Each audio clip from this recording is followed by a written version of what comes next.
Neo's sleeping with the Beast as he spends days on vacation. The Beast went up to Toronto to spend a few days with you. No, the Beast, actually, the reason that he's not there this week, because Clarence stiffed him. Oh, yeah, Clarence is taking his job. That's certainly official. Well, there'll be a memo. There's going to be a Greg Reed. That's a horrible piece on the Beast in CityLink. That's really awful, nasty. He has no chance to win. They should have showed the full shot of him in the toilet, not just toilet paper on his ugly fat head. He has no self-respect. He's got no anything. He's just and then to talk about he's got rich parents. Well, who the hell gives a crap? Yeah, and he wants to hit on a chick with rich parents. Yeah. Yeah. I think he might be. I think him and Clarence, that story there may be a little more truth to that than we realize. No, there isn't, because Clarence has a date tonight as we all go to hand out cheeseburgers for breast cancer. With what? He's got a date with what? He's got a date with a girl going to the Coral Springs cheeseburger. With a real living and breathing girl? And I'm going to be like a living witness. Now, what are you mad about me today for? How about we're going to get a blow-by-blow on this tomorrow morning? You said you were going to ask me about Greg Reed on Tuesday, and I know he's throwing out the first pitch Saturday night. Do you think he'll bounce it in? I do. No, I think Greg is going to hold out for a longer contract with the Marlins. Yeah, I think he will, too, with the Carolina Mudcats. He's going to threaten to sue the Marlins if they don't give him a longer contract. So it turns out Howard has a blood disorder, and he's going to have to seek treatment. Come on. Yeah, he hasn't showed up for work today. He was at the blood doctor yesterday. We're thinking there may be something serious. We're going to end up having his wife's going to fill in next week for 5 days. Now, let's put that story to rest, okay, because we finally got the real story. We pieced it together as close as we can get. And the reason that you won't read about it in the newspaper is because Greg is too embarrassed to tell Barry Jackass, his mouthpiece, about this story. When they shifted all the time, and this is your fault, by the way. Yeah.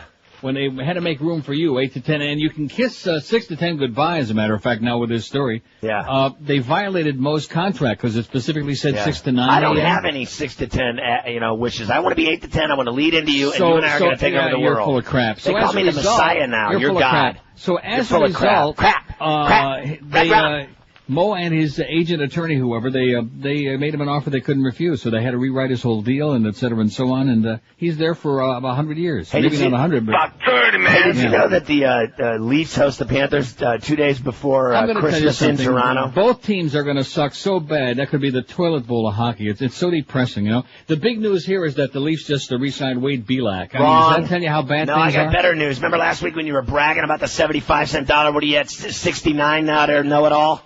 What are you talking about? Your dollar up there is worth nothing. Your food, your beef is disease. And that's good for Americans. You don't get it. It's cheaper to live here, asshole. Your beef is filled with mucus and disease. Yeah, you worry about your meat and I'll worry about mine. There's 40 people dying of some respiratory illness. How come you're busy giving Marlin tickets away when you should have been doing a tribute to Celia Cruz this morning? Celia Cruz and all of her dancing. What do I care when an old man drives over people at the Santa Monica Pier, killing people at the farmers market? It's a way better story. Do you know what his punishment is? Did you read about it? They're giving him a new cane. No, they banished him to Hallandale. I heard he was going to be Howard's new partner. Sonny Rosenberg is going to give him the key to the city in Hallandale. Oh, yeah. What a lovely area. Doesn't the Tri-Rail run through there?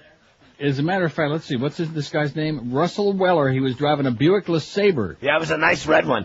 They're going to give him a nice Jew canoe, a Lincoln Continental, to drive up and down Federal Highway in Hallandale. The Panthers extended their broadcast agreement with WQAM 560. Greg Reed cut the deal and over a lunch salad with less than 2 iced teas. Well, that's something. Since you can't get 6 to 10, how about taking Jig's job and doing games on the radio? I've already offered my services to the station management that if Jiggs were to have a heart attack or some form of cancer would rid his body, for, obviously, yes. I would do a 1 or 2 day stint, because there's one thing that I can do is call a hockey game. People may think I'm an a-hole, but I can call a hockey game. Mm-hmm. I'm not very good, but I can call one. Don't talk too much hockey in this town, man. Forget about it. That's what you said about the Panthers, or the Marlins. You know what? And what is this? I heard you talking about ratings that come out in a week. I'm not going to be part of that rating book.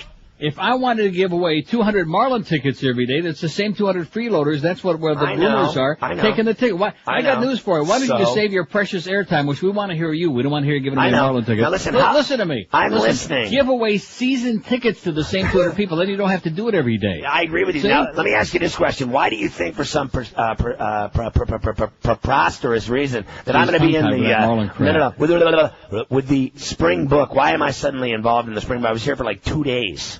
Bullcrap. No, you've got me rattled with some kind of ratings thing in the spring. What are you talking Talk about? to me after the summer Spring book and fall book. April, Don't May, tie and me June. in with April, anyone. May, and June. I was here May 25th. No, we're counting on you. I don't want to put too much on your shoulders, but we're counting on you. Some guy wrote into Howard's show and said, I can't stand the new guy, Jeff Farrell. Yeah. So, I mean, no one knew me until July 4th. Jeff Farrell, that's the Rimmer's first names. Is it really? Yeah. Jeff Rimmer. That's right. Jeff and his wife, her name is Farrell. And Dennis Potvin. Did you know that? Send him back. Oh, don't start with that. His wife's name's Farrell? Yes. Rimmer. Jeez, I won't say it. Have you ever met Denise Potvin? I know Denny, but I don't know Denise. Yeah. Denise. Here's his most famous line on the Panther broadcast. I feel really, really shitty. Yeah, he said that on the air. Did he? Yes. That's terrific. And that was one of his better lines. Do you think Pete Rose should be in the Hall of Fame?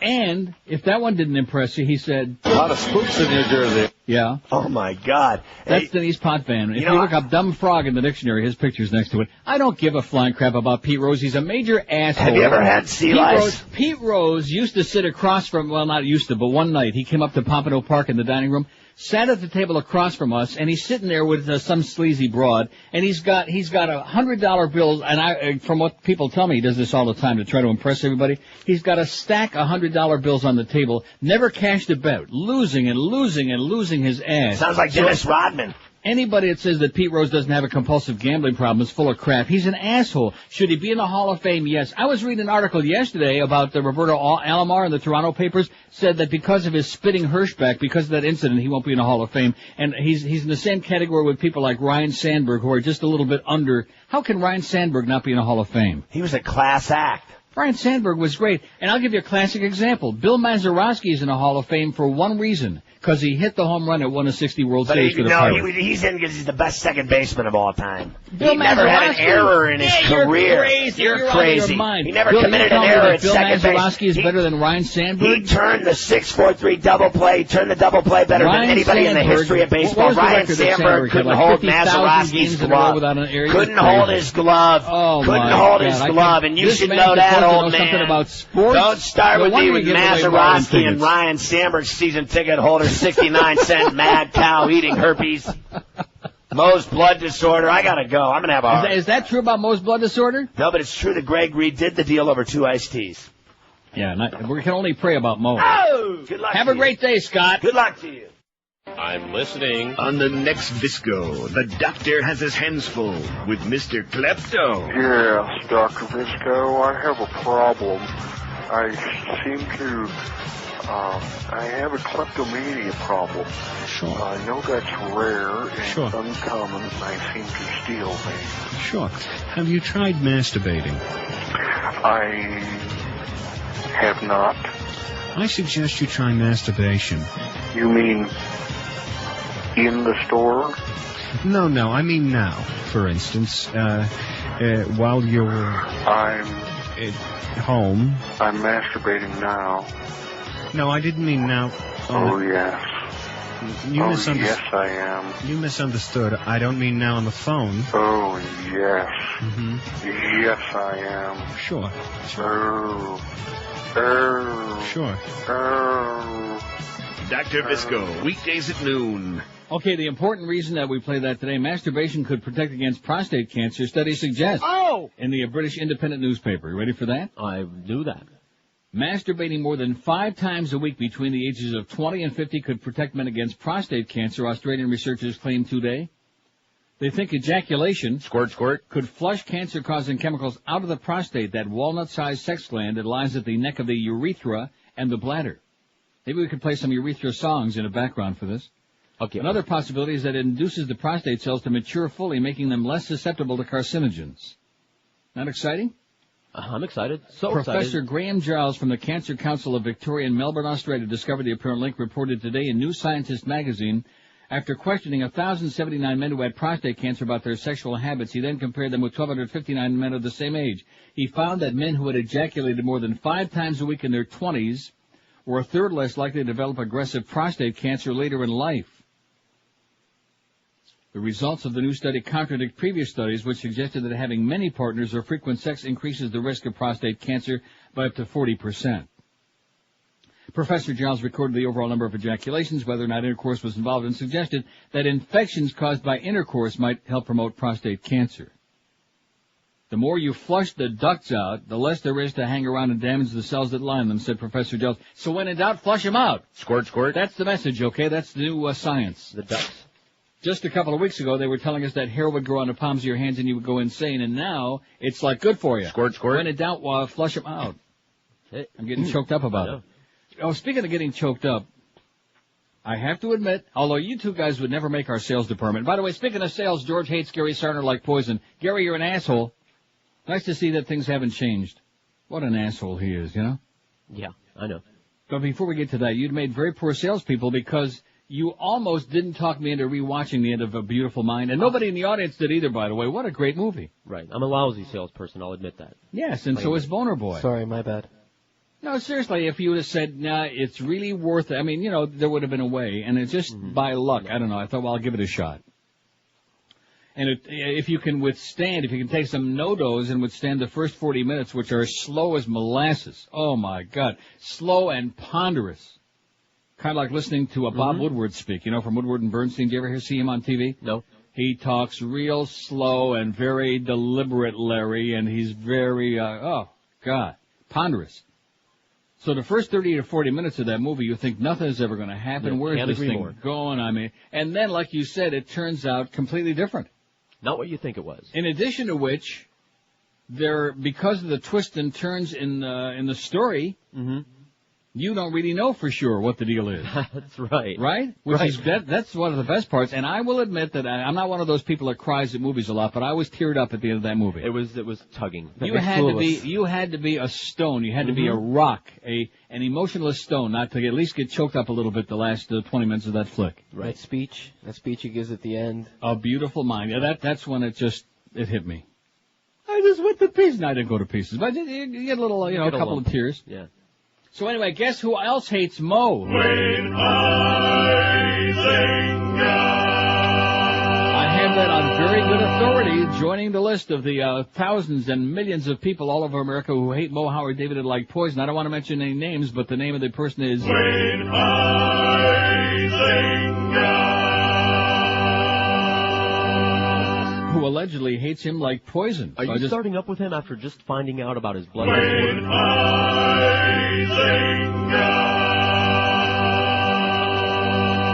Yeah, I'm hoping if we talk about it enough, it'll put him over the edge. He can croak before Monday. Geldy's doing pretty good by himself on there, by the way. The audience likes that. Yeah, they do.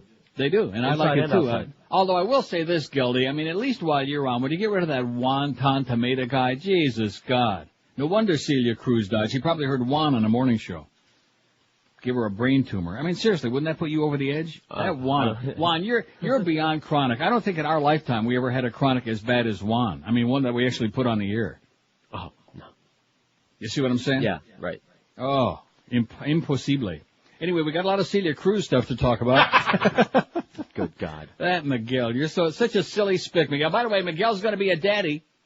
Oh, wait a minute. I shouldn't have said that, should I? No, we said it on the air. We made an announcement. Well, when did they get married? When are they getting married? Or had they got married? In a month. They're getting married in a month and she's pregnant? That's bad. Sliding in right under the wire. She's not going to show. He slid it in before the wire, if you ask me. Apparently. 10:14 at 560 WQM. Happy Thursday to you. Sunny here. It's beautiful. It's 73 degrees. Low humidity. And we got that Stones concert coming up on the 30th. The guess who are going to be there? AC/DC, Rush, Isley Brothers, Justin Tinkerbell. How low can those interest rates go? You've probably been wondering. Well, now the financial group is doing the Limbo Rock under the lowest refinance rate you ever heard of. How low? 1.95%.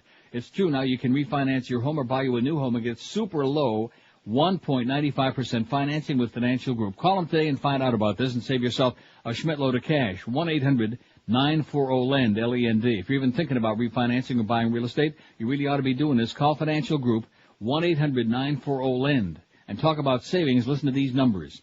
If you have you a $100,000 loan, your payments are only $368 a month. If you have a $200,000 loan, you pay only $736 a month. So call Financial Group toll free, 1-800-940-LEND, and get the low rate you'd be looking for, 1.95%. Financial Group, call them today. There's no obligation. They'll explain to you how this works. 1-800-940-LEND, L-E-N-D. That's Financial Group. They're an equal housing lender. Credit restrictions apply. Rate subject to change monthly. 5.19 APR. Live and local. This is Sports Radio 560. QAM. Yeah. It didn't play. Yeah. Well, how about if we play that? Is that the end of the break? Yeah, unfortunately. The Big Gate. That's it? The Big Gate. The United States has no quarrel with the Iraqi people. Our quarrel is with Iraq's dictator and with his aggression. Iraq will not be permitted to annex Kuwait. It's just the way it's going to be. We like to beat Saddam Hussein and hit him with a pipe. Sit back and watch his head explode like a melon way too ripe. He tried to steal away Kuwait and beat the oil sheik. Let's put a gun up to his head and blow away this geek. I'd like to point and get down where Saddam Hussein never shall. Blow away with a gun, tie up his head and mix him with a sheep. He's going to pay. Saddam Hussein, gonna blow him away. Well, I sure haven't heard that in a long time, you know it? About 100 years. Anyway, here, are we off to like kind of a rocky start here this morning or something, or is it just my imagination, huh? Yeah, it was either my fumbling fingers or... That's probably what it was. Or what, an act of God? Is that what it was? Yeah. The audio. Anyway, here's the poll that George took yesterday. Good poll, an excellent South Florida poll. I'm just going with the flow, man. Well, no, that's right. That's South Florida for you. I hate. What do you hate? Now, George hates Gary Sarner like poison. I should have put Wayne it on Huizenga hates Mo, and then again, so does everybody else. And the Rimmers hate George like poison. And the feeling is mutual. And I hate Mo like poison, and I'll dance on his grave and fart in his face. And other than that, everybody hates everybody in South Florida. See, that's one of the big differences between a place like Toronto and South Florida. Everybody here, basically, if they don't like each other, they at least put on a good act and they get along, and it's friendly. As opposed to down there where they want you to know how much they hate you like poison. Is that my friend on line 6, the West Palm Beach call? Because you know it's not from West Palm. Here's West Palm Beach. Hello? Hello? He's not even there. I thought it was retire. We'd sure miss a day without him, you know it? Anyway, here was the poll from George yesterday. I hate Republicans, 202. That won, hands down. See, I could have voted. Well, Republican isn't the right term. Right-wing assholes would have been a better term, because not all Republicans are right-wing assholes, just most. By the way, they are going to bring Russ Weller from Santa Monica, California. 86-year-old Russ Weller killed all those people yesterday, hit the gas instead of the brake. They're going to bring him to Hallandale, give him the key to the city, and turn him loose in a Jew canoe. I thought he was going to be Mo's chauffeur. He's going to be Moishi who? Religious people. I hate religious people, 140. I could have voted for that, but I didn't. Asshole drivers, 135, like Russell Weller, 86 of Santa Monica, California, coming soon to Sunrise. Reality TV, 109 people hate that. 80. Now, there was a real good battle we had going on between you and Mo yesterday. I thought to myself, how embarrassing, when you're doing the show, how embarrassing would that have been if you would have, like, come really close? Luckily for you, Mo pulled away. Absolutely. He put on the afterburners and pulled away. In spite of his blood disorder, Mo had 87 votes. 87 people hate him like poison. 66 people hate George. What? 66. You sounded like sports. Well, I'm just getting choked up. I ate 2 pieces of Genoa salami because I ran out of bacon. I forgot to get some. So I had a little bit of Genoa salami here this morning. I'm like, it's good stuff, though. 58 people, including me, said they hate South Florida. That was my vote. That's all. And keep in mind, that's 5%, but that's 5% of the people who actually are there now. You see what I'm saying? Right. In other words, the people who bailed out because they can't stand the heat and the humidity and the assholes and the driving and everything else, they're not even there to vote. My life, 45 people said, I hate my life. Well, isn't that great? I wonder if Boner Boy voted for that. No, he voted for George. Oh, I think what he was trying to say was... I have no life. The Homeless Voice and the Cubans, 40. Now, see, that's amazing to me. Only 41 people said they hate Cubans. I think you're liars. It went on late. Oh, it went on very late. Well, what difference does it make? They had all night to vote on this. Homeless voice and Cubans. How about Cubans? How are at least one thing you'll say, homeless voice. There are no Cubans in homeless voice, are there? Not that I know of. I never saw any. No. I see white guys who look like they just crawled out of a dumpster and Schwarzers. That's all I see. I don't see any Cuban homeless voice people. Pretty much. So there's something we can say for the Cubans, right? Increíble. 34 people hate Democrats. So let's see. 202 hate the Republicans, 34 Democrats. So that should give you a pretty good idea of this crowd. 31 hate Pat Robertson. Late edition also. 28 hate the bit hour, our 1 to 2 hour that we do. Now, does that include like just Wednesdays ordinarily, or the fact we're doing it every day during the summertime? Well, we didn't make the distinction. I see. But that's only 2.3%. Right. Hated enough to vote for it, 28 people out of almost 1,200. They don't hate it enough small to call. Potatoes. Huh? They don't hate it enough to call during that hour or, like, contribute. Well, listen, ask me if I care. Do I care? No. No. I like it. Not just because it kills an hour. First of all, it's the summertime. People don't want World War III. I learned this from the great Jerry Williams many years ago. Remember Jerry Williams? Because Tom Jicka sure don't. Oh, that's right. Tom's in L.A. getting wined and dined by all those Hollywood, the big shots. But anyway, in the summertime especially, but even all year round in South Florida, in the middle of the day in the afternoon, people don't want heavy duty. They don't want World War III. They want a few laughs. It's hot. They're frustrated with the drivers out there. They're sweating up a storm. Their life is turning to crap right in front of their eyes. They don't want like World War III, especially in the summertime when it's 100 degrees in the shade. So that 1 to 2 hours is a nice break. In addition to which, I got all these hundreds of new bits. Today, between 1 and 2, I'm going to try to play everything, stuff that we haven't, like that last bit I played. Right. Haven't played in a long time. Which, believe me, I'm finding tons of crap. Well, you know what? Which one, though, I just love? It's like Angel Baby with Rosie and the Originals. I love the way Sodomy starts. Oh, yeah. Huh? And there's nothing I can do about that because that's just the way it is, which adds like a little flair to it. 28 people hate the bit hour. Too bad. This is disturbing to me, and it shows you how parochial South Florida is. 23 people hate foreigners. I mean, what does that mean, foreigners? You know, people from other countries. Oh, them kind. I mean, what kind of crap is that? Again, that's another reason why if anybody says South Florida or Miami is a world-class city, laugh them right into the ground, okay? World-class my ass. 22 hate their ex. 18 domestic minorities. Now, what the hell is that, domestic minorities? You know, minorities who were born here. Yeah. Well, yeah. What does that include? I mean, did you go all over any or all of the above? Yeah. Blacks and fags and Irish chicks and Irish and Germans and Krauts and 18 hate that. 18 hate broccoli. That's obviously a George deal. I love broccoli. For that, yeah. 18 hate their job. Let's see. 15 hate Gary Sarner. See, it's too bad that episode didn't happen earlier in the day. You could have put Gary Sarner on. After the show, yeah. 16 said they hate their wife. Other people's children, 15. Pharrell's voice, 11. Late edition also. 8 people said they hate Green Party people. You know who you left off of here? I'm surprised. Huh? Well, I made a real big list. And you know who you left off? Who? Peter. Oh, yeah. Oh. Yeah. Let's go do that would have got some votes. The Peter people. Up. Green Party people 8. Paid parking 7. What does that mean? They hate paid parking. Somebody called and said parking. Somehow that wound up paid parking on the poll, and I don't know why. It was well, luckily crazy. It had only 7. Very crowded. 5 people hate their parents. 5 people said they hate people that don't follow their religion. 2 people the airlines, and 1 my husband. Well, 16 said their wife, and 1 my husband. That's because we got mostly guys listening. Right. On your sports-intensive guy station. Too bad about Celia Cruz. No relation to Freddie Cruz from the Gentle Storm. What was that? The Gentle Breeze? Whatever the hell that thing was. The Quiet Storm. Quiet Storm. Celia Cruz is dead, and the Herald only devoted a whole bunch of pages About 30, man. to that story today. I mean, it took me 55 pages of fax paper just to print out the whole goddamn story, so I could read like 1 or 2 paragraphs. Grown. And Miguel comes in there. Oh, everybody knew Celia Cruz. I said, I never heard of her. I knew Freddie Cruz, and I knew Hector Cruz, and I know Jose Cruz, I wish baseball player. I never heard of her. Well, we're going to discuss Celia Cruz momentarily when we do after the break.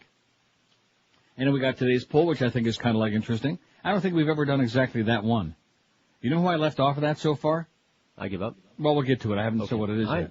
And then we got that great story about Russell Weller, 86, of Santa Monica, California, who just killed a bunch of people, and he feels very, very sorry about it. In fact, his driving is even worse than Beaner Boy, which is saying a lot. Only Russell Weller's got an excuse. He's an old fart. He's 86 years old. He's clueless. I'm a safe driver. See, isn't that nice? I mean, it's a horrible story, but at least it happened in California, not in South Florida, where it doesn't even make the newspaper anymore, because it happens almost every day. Maybe we can not only bring him to Hallandale, but we can get him a 6-year license in the mail. Oh. What do you say, Russ? Oi! Huh? Sounds good to me. Everybody in my mother's complex, 90, 95, 110, 150 years old, they get 6-year renewals in the mail. Some of them have no eyes, no arms, no legs. Some of them have been dead for 5 years. They get a 6-year renewal in the mail. All right. Nice going, Jeb. You know how to do it, baby. 28 past 10 at 560 WQM. If you're on the Atkins diet, if you're on any low-carb or sugar-free diet, finding stuff that you can eat on the diet, that's where the tough part comes in, especially if you like variety. I mean, you know, you can eat your meat and your cheese and your seafood and your cheese and seafood and meat, but after a while, even that good stuff and the butter, but that gets tired after a while. You need some snacks, something in between to keep you going. That's why you love Delights of West Boca, because in this store, there are over 900 low-carb, sugar-free products to keep you on a straight and narrow path. Be sure and try their new low-carb instant cup of soup. All you do is add water and pop it in the old microwave. A low-carb meal in a cup, 4 delicious flavors. Be sure and try the new Simply Low-Carb muffins for a quick breakfast. They've got your own individual-sized cheesecake. And brand new, just recently, in the last couple of weeks, Julie's low-carb peanut brittle with unbelievably great taste. Carbo-Right ready-to-drink chocolate and vanilla shakes. It's a low-carb meal in a can. The At-Loss chocolate crisp and chocolate mint bars with no maltitol. Speaking of the can, you won't have to be on it all day. Almond snack cakes, blondies that come in 6 different flavors. And they got low-carb hot cocoa, apple cider, and a low-carb selection of pastas, sauces, dressings, chips, chocolates, and that Carbolite ice cream that you won't find anywhere else in the world. This is the place for all you dieters. Delights of West Boca. And don't forget, all Atkins brand products are on sale there all day, every day. In addition to which, you can try anything in the store before you buy it. Just pop a little in your puss. Delights is open daily, 10 to 10. You'll find them on the northeast corner of Glades Road and 441 next to Boston Market. Call them toll-free at 1-877-LOW-CARB or shop them on the web at lowcarb.com. Don't forget, Delights of West Boca is your official Atkins retail center. Absolutely. Live and local. This is Sports Radio 560. QAM. Big 8 CKLW. Isn't it funny how some tastes just take you back? Like when you were a teenager. Remember sitting on your porch on a cool summer evening, popping a zit with your fingers and then eating it? Well, the great taste is back at the Puss Palace. Yes, delicious, creamy, soft-serve puss in a cone or a dish with your choice of toppings. All the great tastes of your body you enjoyed as a kid, like warm earwax, scab chips, and our new booger bits. The Puss Palace. I scream, you scream, we all scream for Puss. 10:33 at 560 QM. Here's a lady in West Palm. We better get around right away. Hello. Hi, good morning, Romeo. Yes, ma'am. My name is Jenna. It's my birthday today. Really? Yeah. Do you want to tell us which one? 12. Happy birthday, Jenna. Thank you. I love your morning show. It rules. Thanks. I've been listening to it like for half my life. Because my dad always plays it. Great. Well, you have a great day, Jenna. Thanks. All right. See ya. That echo was on the line, right? All that echo I was hearing, yes. It's a little bit of this, a little bit of that. What do you mean by that? Now, don't tell me to turn the overhead down any lower here. Okay. I won't. Huh? Not me. Why, is it on this end? No, it sounds good now. Yes. Well, what does that mean? It sounds good now. I didn't do anything. Sounds good over here now. Yeah. I see. It was on the phone line. Okay, don't be picking on poor little Jen. It's her birthday. See, you guys are such bastards that you're going to, like, screw up her birthday with negativity, man. No wonder they took that poll yesterday. Who do you hate? You know, if it was me, I'd say, who do you love? You know, other than your friends and relatives, who do you love? But I'm not doing that poll because I'm not a fool. South Florida. No, it was the perfect poll for South Florida. It was excellent. In fact, it was one of George's first good polls in long time. About 30, man. Years. Here's today's poll. Now, the reason I did this aside from Neil is because I'm not one of those guys that wants to do a poll where I invite you to, like, slap me on the back. Oh, we love you. I hate that stuff. I can't stand that. What? Validate me. Oh, and how come we don't put you on here? I don't know. Don't. No, we got some other ones to put on here. Let's see. I'm adding George Rodriguez. Oh, I haven't told you the poll yet. Well, I'll add them anyway, and then I'll tell you what it is when I get around to it. And I also left off Rick Riley and Suds Coolman, but we have to put them on separately. Could we? Well, we have to put them on separately because the poll question is, aside from Neil, the best all-time South Florida radio personality is or was, because several of these have passed away to that big broadcast booth in the sky. In other words, they're dead. And then my list that I had so far was Rick Shaw, Randy Rhoads, Howard! Phil Henry. Are you sure? Who we used to like a lot. Mike Ranieri, Bill Calder, Jim Mandich. All right. Hank Goldberg. Hey, stupid. Mo Howard Davided. Absolutely. Larry King. Uh-huh. Jerry Williams, Bill Tanner. What? Footy, Big Wilson, Alice Rantel, Steve Kane, George. Now I'm adding these other three. Make sure we get these on there. Okay. I'm assuming that we will. I just say that because the way things are going lately. George Rodriguez, Rick Riley, and Suds Coleman, individual. See? Because the question is, aside from Neil, the best all-time South Florida radio personality is or was. So you can't put like a, do we want to put Ron Diaz and Ron Bennington? Well, see, I was going to ask you about a whole bunch of names that, you might okay, well, listen, that's the idea, is to kill a lot of time here. We only got 3 hours anyway before our big 1 to 2 hour. I'm no fool. Right. Huh? It's the middle of the summertime. I'm not going to, in addition to which, look at what we got. We got Miami on line 6. Now, you know who this is. Miami, hello. Thank you. Okay, now I'm looking at our hot couples contest, and people are going to say, well, boy, that thing is sure bouncing around. But today's only Thursday, and we got until Tuesday morning at 10 o'clock. Correct. So those of you who entered, and we appreciate all 18 couples, we appreciate very, very much that you would degrade yourselves to the point of, allowing us to exhibit you. But that's great. But it has bounced around, and now to the point we've had, I think 3 or 4 different... Oh, in fact, look what's happening right now.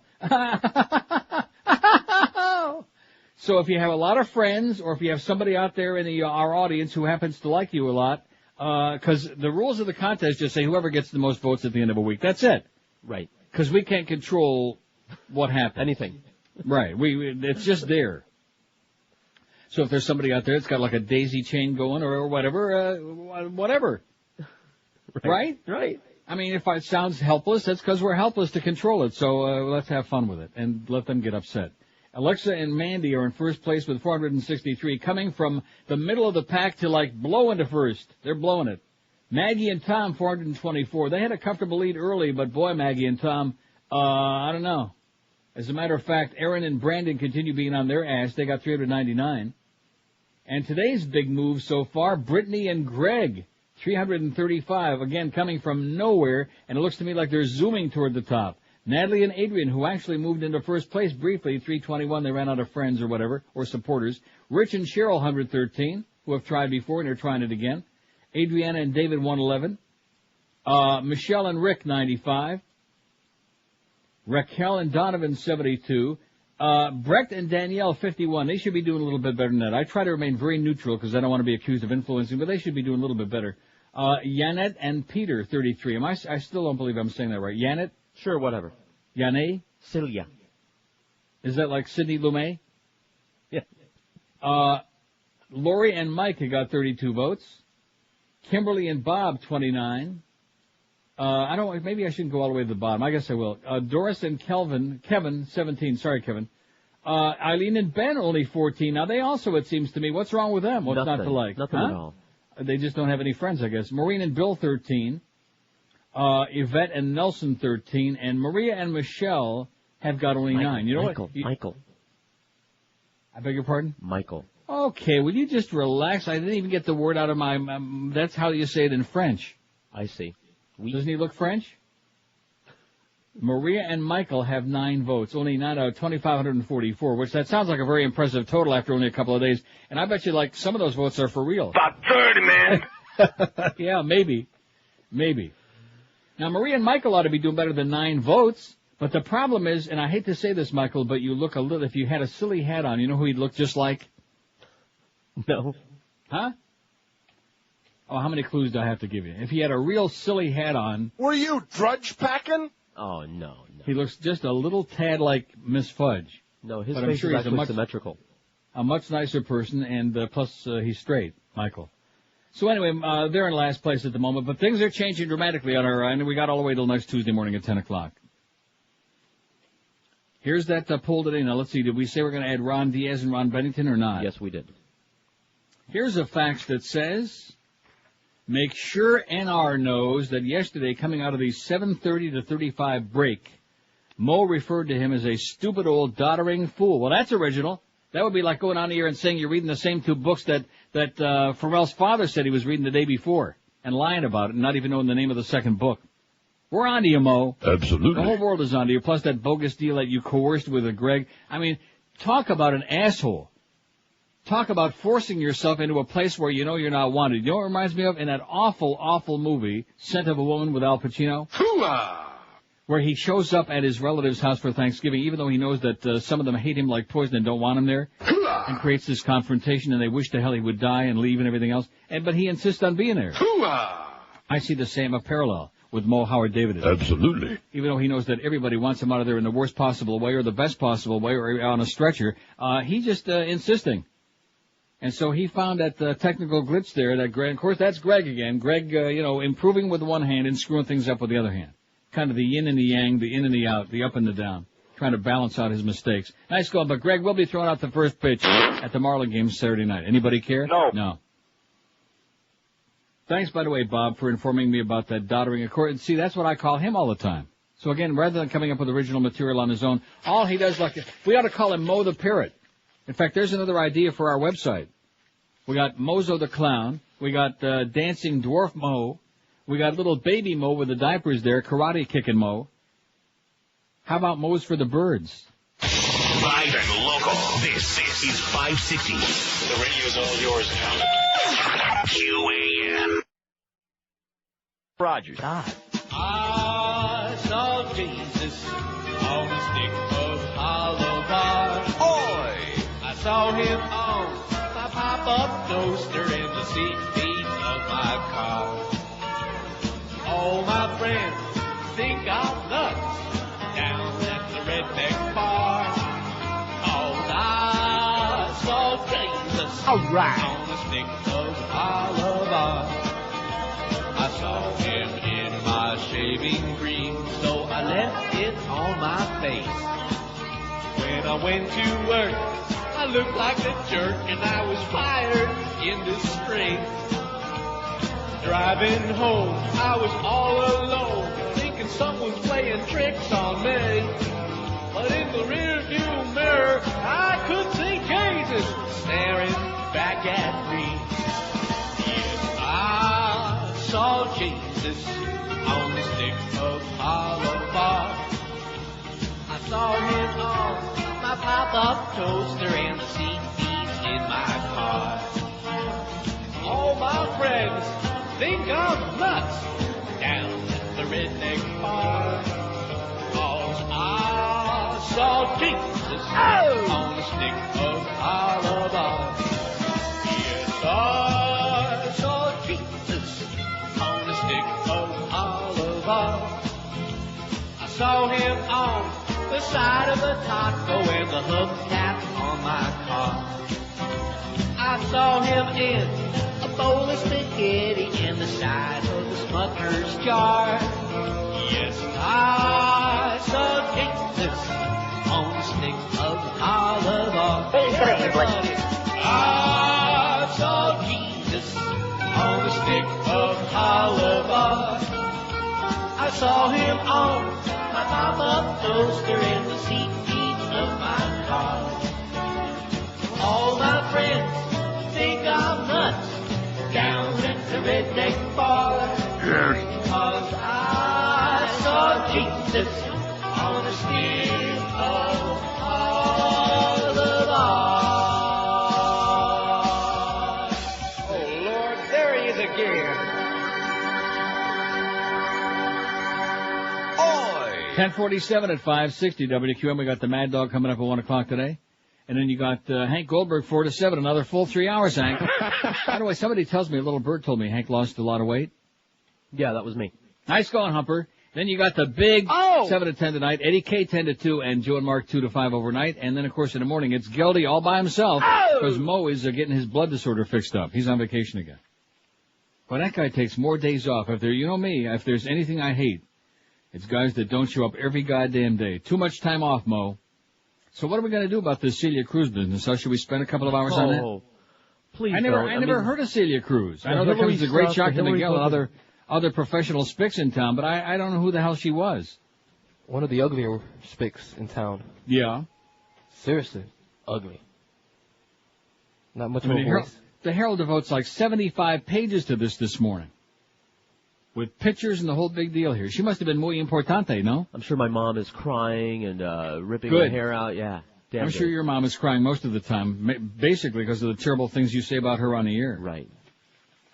Now, let's see. Were you intending to fax this to me or to Eric again? Yes, just to update me? To stay ahead of Well, let's see the early returns on here. Aside from Neil, the best all-time South Florida radio personality is or was... Are you sure? Phil Henry, 10. Jim Mandich, 8. Suds Coleman, 6. I voted for Suds. Bill Calder, 4. Mo Howard David, 4. Randy Rhodes, 4. Rick Shaw, 3. George Rodriguez has a pair. Mike Rainier's got 2. Rick Riley, 2. Ron Bennington, 2. Jerry Williams, 1. Big Wilson, 1. Hank Goldberg, 1. No votes yet for Alice Rantel, Steve Kane, Larry King, Bill Tanner. What? Footy or Ron Diaz. How do you like that? The Cigar Store Indian. Boy, he was really an asshole, you know what? Yeah, he was. Man. Humorless, wooden, self-absorbed piece of turd. The only thing that he had going for him, and I told him that I didn't put it in those terms, but he had a voice that sounded like Howard Stern. He didn't have anything else, huh? How dare you? You got a lot of nerve saying that. Yeah, I just stuck that hand grenade in my mouth and pulled the pin again. Never seen that. To quote Tommy Kramer, who still hasn't done any drugs. Well, those were the days, those bizarre few months at Paxton, you know what? Oh, that was so strange, that whole period of time. Makes me want to play that song. Doesn't it make you want to play that song? Makes me want to hear that song. Makes me want to hear that song and think of those good old days. They sold this radio station, and the future is in doubt. Yes. We've been talking about Paxson ever since Cox pulled out. Now we'll work for Paxson. You hear what he just said? The man's a millionaire. No, I missed it. Gonna work for Paxson. Something I've seen gonna work for Paxson, I think. Like Wayne with more hair. And by the way, don't forget, Wayne hates you, Mo. Absolutely. You might think that it's a bummer when Phil Hendry's gone. Okay. Say goodbye to Aaron Summers. Say hi to Ron and Ron. They're gonna work for Paxson. And that's a matter of fact. They're gonna work for Paxson. But Neil ain't changing his act.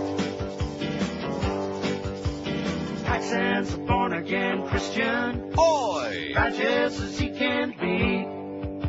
He wants to change the station's letters. The W-G-O-D now will work for Paxson.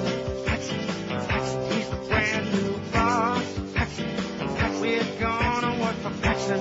Paxson, make the sign of the cross. Unbelievable. 10:51 at 560 WQM. I'm thinking of some of these great people that we worked with over there at Paxson, briefly. Engineer Max. Push the button, Max! He'd like to schmooze, he liked to eat, he liked to cruise, he liked to schmooze, he liked to eat. He didn't like to work too much, though. You forgot adultery. He liked adultery and cruising, and I said cruising. Oh, I'm sorry. You better get with it. I guess you didn't see that movie with Al Pacino. Yeah, huh? I did, actually. Neither did I. Well, I didn't. I sure didn't. I'm glad. So in other words, that movie you would go and see, which was nothing but I didn't go and see it. Don't like I would go and see that. Yeah. Someone put it in the machine and said, "Hey, here's a good movie. You should watch it," without telling me what it was about. Who said that? Pat Robertson? Some faggot. Yeah. No faggot would say that was a good movie. Trust me, that's exactly how it went. Unless it was like some self-hating faggot. Ding, ding, ding. There you go. Like I said, Pat Robertson. Horrible movie. But you won't watch Talented Mr. Ripley. Well, I will watch it. I'm just waiting for it if somebody brings it to you for free. Okay. Right, I'm a cheapskate. Anyway, you're adding on the list here Alex Bennett. Yeah. He made an impact. Which the only line, how come this thing isn't working now? The only line, just relax, okay? I got it in here. If I had the ability to do, I'd take you out here right now and kick your goddamn teeth in. That was Alex Bennett throwing a snit with poor Rick and Suds, having a nervous breakdown. And then just like so many others, like Tom Don't Like Us before him, we're not putting him on the list, gotten his little Miata, in his wimpy little Miata, and hightailed it out of town. Tom Likas, we forgot him. I just got through saying we're not putting him on the list. We're not putting him on. Well, you want to put him on there? Go ahead. I don't care. It's free. It's Leykis. Don't include that leather jacket. Lakis. Dick Farrell. Dickie Farkle. You think anybody remembers him? No. I do. I had to work with him. Stan Major. Right. By the way, Stan needs your car for a few days, George. His car is in the shop. Really? Don't you know this story? No. I was up here. Now, keep in mind, this is the guy who said that I was an overpaid talent. This is the guy who, when I told him I'd renewed my contract with IOD, slammed the phone down on me, hung up on me. And I'm up here in Toronto, calls the house and tells John that his car is in the shop. Can he get a hold of me because he needs to borrow one of my Corvettes for 4 days? Are you ready for that? I wasn't ready for it. Stan Major, now on News Talk Radio 610, WIOD. If you missed the last show, you missed this. Well, then what the hell is your problem? Kane is in New York, fella. When he would do a show, I don't want Kane back. I just told you that. But well, then who do you want? Who do you want? You want Alan Burke? No, of course not. I think you want Joey Reynolds? No, of course not. Then what the hell do you want on the air? Silence? I mean, is that all we have to choose? What do you... Give me a name. But is that all we... Who do you want? Is that all we have what to choose? What kind of content do you want during 2 to 6? Hear the next Stan Major show this afternoon at 2 on News Talk Radio 610 WIOD. And of course, how could we have left off? I am that hemorrhoid. Joey Reynolds, right? It's funny. I'm certain that his little group of his little coterie of misfits, they'll be delighted to vote for Joey on the poll. Sure. So your psychic powers strike again. Yes? Just last night on the way home from Treasure Island, Boca Brian was filling me in on the olden days before I showed up, before I came to town. Yeah. Like with Stan Major and the setup calls and... you mean like the great show that Stan did about what kind of watch you're wearing and right, you tried the Milky Way Dark yet? Oh, I bored up some of those Milky Way Dark shows and everything like that. But like the whole EJ thing and everything, see, I was, I wasn't around for all of that with the setup calls, which I thought, really? Setup calls? You got to be joshing me. No, he wasn't joshing you. Oh, we don't have that EJ thing in here? Oh, I know what it's under. I'll find it. Here it is. Hello. My name is Elvis. On the hill, give me Rogers, on the song, 620. You know, the interesting part about this business is no matter who you put on the air, that particular individual will attract a certain little core, and in some cases a very little core, but nevertheless, a core of... misfits? A core of bizarre individuals, misfits, whatever you want to call it, a core of groupies who are specifically geared to that one person. You see what I'm saying? Oh, I know. Like with Stan, it was EJ and DJ and Paul Harvey Jr. I think he invented him, I do believe. That's what Boca Brian was telling me, as a matter of fact, because that's how it got started. It was like, where did he come of course, from? we can always blame Boca Brian for, what's his name there, Chris Baker. And Shecky Patterson. Baker. Patterson. Why isn't he on there? Yeah, get Chris Baker on the list. That's a good one. Who's now turned into another right-wing talk host. How unusual. Another flaming right-wing talk host in wherever the hell he is. He was in Omaha, now he's somewhere in Texas, in Bumfork, Texas. Wherever the hell he is. See, that just goes to show you. There's hope for you, George. In fact, George has got some votes on here. Aside from Neil, the best all-time South Florida radio personality is Phil Henry. Okay. 21. I had a feeling he's always, every time we do anything similar to this, he always does it, although probably not overwhelming because now a lot of people hate him like poison. But at least when he was local and in South Florida IOD, he was great. Jim Mandich, 12. Suds Coleman, 8. Randy Rhodes, 7. Randy! Howard! George Rodriguez, 6, tied with Rick Shaw. Now that's really amazing. Rick Shaw, a legend in the market, been on the air for over 40 years, the longest standing South Florida radio personality. Ricky Ticky's only got 6 votes. And George has got 6. And we were listening to Rick Shaw air checks from 1966 on the way home from Treasure Island last night. How do you like that? On WQAM. My good close personal friend Rick Shaw, who loves this show, whose most famous line was... It's a lie. I am not a Nazi. At least not with a capital N, Rick, right? George Rodriguez, 6. Rick Shaw, 6. Hank Goldberg, 5. Ron Bennington, 5. Mo Howard David at 4. You better get it up, Mo. Mo. Absolutely. Mike Winery, 4, Rick Riley, 4, Bill Calder, 4, Bill Tanner, 3. What? Big Wilson, 2. See, now, a lot of this is based on time. Right. The time frame. In other words, some of these people, who the hell remembers them, you know? If you're not an old fart like me. If you're not a doddering old fool like me and Mo. We're Sports Radio 560. QAM. Merry Christmas from CKLW.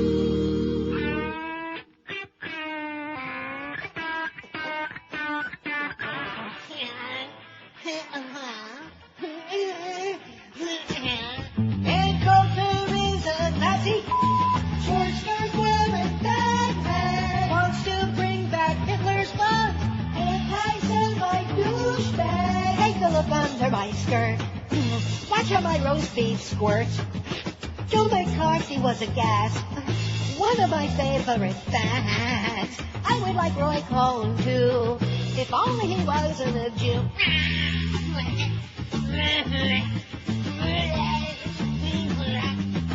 If Ben's mini skirt blew up, what would we discover? Roast beef hanging, oozing pus. What's that drug to her? I know that ain't coming true. So instead, here's what I'll do. I'll give my camel toe a good rub. My Holocaust takes make me come.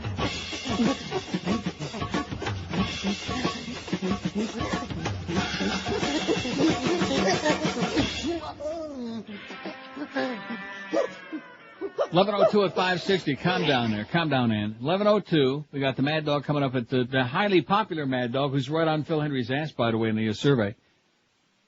All right. Here's a fax that says, if you really want to revisit the Paxson days, why don't you ask John Ford to block George's car again? I don't know what that means.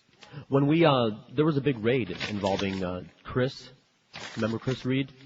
And Sam, remember your good buddy Sam, when we had to go and get our show materials out of there and they wouldn't let us have it? Yeah. So we loaded up the van with my my cabinet, which is in here now, and all those DATs, which is the core of the DCS, and a whole bunch of CDs and a whole bunch of other things that belong to us. Right. And they wouldn't let us leave with it. And so Pete Bolger told John Ford to block the van in with his car, which he did. And then they called the cops. And I don't remember any of this. You weren't there. Yeah. This was during your 7-month hiatus, and I came back during from that vacation. 7-month paid limbo. I love Right. that. Let's try that again. What do you say? Yes. A week later, I came back, and Pete Bolger, who told me, don't worry, you can just get your stuff when you come back, lied, and wouldn't let us have my stuff. And so we had to raid the building. Our good friends let us into the building, helped us load the van up, but then when John Ford arrived on the scene, he blocked the car. You just got through telling us this. Yeah, well, there you go. Didn't he just tell us this, Beaner Boy, or am I dreaming? Yeah, he did. Why are you repeating the whole story again? That's how much it affected him. Just to make sure that you got it the first time. Oh, I see. So what was the upshot of the story? We got away with our stuff. Pete Bolger kept a box of best of DATs, and still has them, I guess. Yeah. Well, you know what we can do with them? We can stick them up his ass. God. Be better than most of the crap he's putting on here. Here's a fax that says, kudos for scolding Pharrell on your crossover this morning. It's sickening to hear the... Oh, yeah, listen, I love Pharrell. I'm not doing any disclaimers. I keep saying that because it's true. But, it says it's sickening to hear the leeches in this town call and beg for $4 tickets during Pharrell's giveaways. I've listened to you bitch about that aspect of this town for a while now, especially the women who call and beg. And as usual, you have your finger on the pulse, too. I'll keep listening for similar words of wisdom, says this chronic faxer. You are right on top of it, man. It sucks. I want to hear him doing his thing. I'm like, yeah, I want to hear that. I don't want to hear, okay, you need 6, we got you covered. Denise, you need 10, we got you covered. What is that? What is that? Let's give away 50,000 Dolphin tickets. What do you say, okay? Let's give 200,000 Dolphin tickets. That'll be a hot seller. I mean, you give me a chance to fill up a couple of sections giving out tickets for free. What does that prove? I mean, you talk about beating a dead horse. Even Seabiscuit ain't that dead. It is just a lost cause. And, well, you know, maybe they're going to get hot, maybe Darnell, and they make the playoffs. I've never in my life encountered anything like the whole Marlin experience, where they're just trying to flagellate and just beat it into the ground. You can't force people to care about something that they don't. In fact, there was an article yesterday in one of the papers here about the interest in Major League Baseball is way down, and Bud Selig is doing his best Gary Bettman imitation. Oh, everything's just fine, no problem. You know, we don't get no problems. Interest is way, way down. The ratings for the All-Star game last night, way, way down. Or whatever the hell night it was, a Tuesday night. So who the hell are they kidding? And like we're going to devote the whole goddamn radio station during the sports hours to the Marlins and Marlin tickets and who's throwing out the first pitch, and Greg Reed is throwing out the first pitch. Greg Reed maybe ought to get the microphone and make an announcement there in the stadium on Saturday night and admit that he made a bad mistake there, which allowed Mo to snooker him in. Nice going, Mo. Absolutely. I'm almost, and again I underline the almost part, almost on Mo's side on that, you know? You follow what I'm saying? Yeah, I understand. They changed, they had it right in the contract that they hired him to do 6 to 9, and then they shove his time slot back, which is great with me. I'd like to see him on like from 3 to 4 in the morning. Kind of like as a guest on the Joe and Mark show. That's at most. And then they think they can just, and that's it. And when you're dealing with somebody as devious and dangerous and conniving as he is, you don't pull crap like that because then you wind up paying for it. That's why you haven't read about it in your newspaper. Because Greg is trying to keep it a secret, which is especially why I keep talking about it every time that I'm on. Which you ought to be glad it's the summer schedule. How about Alan Courtney? It says, of course, he was on for a long time. About 30, man. A million years.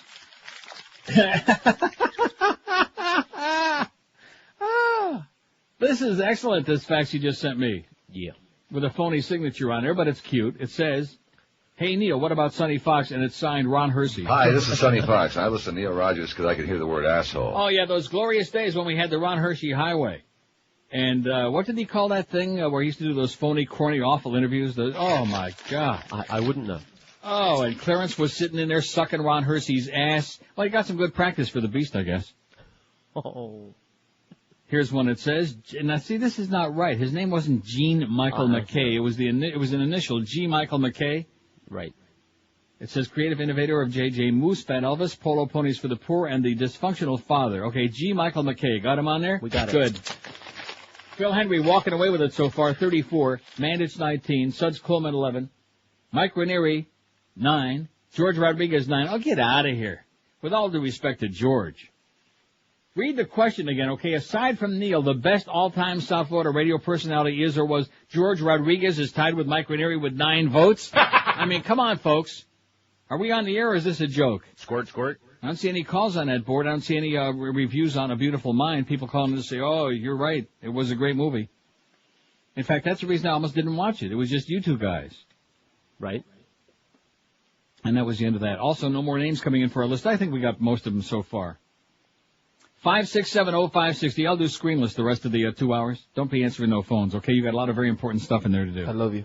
Ticket defense team. You got to take care of those bedtime stories. You got to get ready for your defense that you're going to mount in your 17 cases you got coming up. Under a lot of stress. That's what happens when your life is a piece of crap. When you can't get your life in order. In fact, we're gonna stick you right in there with what's his name, old Russell from Santa Monica. Russell Crowe. Russell Crowe. Now, and that's another thing that really is disturbing to me. So maybe he is an asshole, okay? Yes. That's what everybody says. Yes. But his acting in that movie was so sensational. Right. He's a good actor. Didn't he win an Academy Award for that? Yep. Did he or just Jennifer Connelly? No, he won. I think he won something. I could go get the disc in the other room and look on it, but I'm not gonna. I'll do it during the break. And she was great in the movie, although he was. I mean, you can't compare right. the two. No, he does a good act when he shows up. The movie was all about him. Right. It was amazing. And she was great. She was very good. It was fantastic. But so he's an asshole. I'm not looking to go to dinner with him, okay?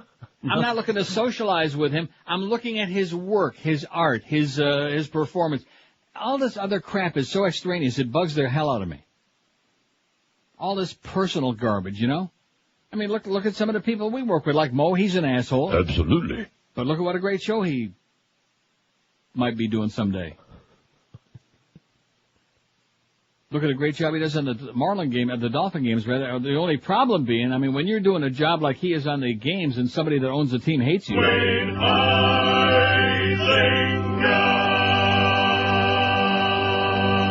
and I'm not just making that up. I got that on very, very good authority, somebody I respect and trust very much.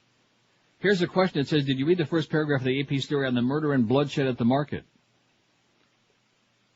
Authorities were investigating why an 86-year-old man's car plowed through a crowded farmer's market, killing 9, injuring up to 45 others. Whether the driver was competent to be behind the wheel in the first place.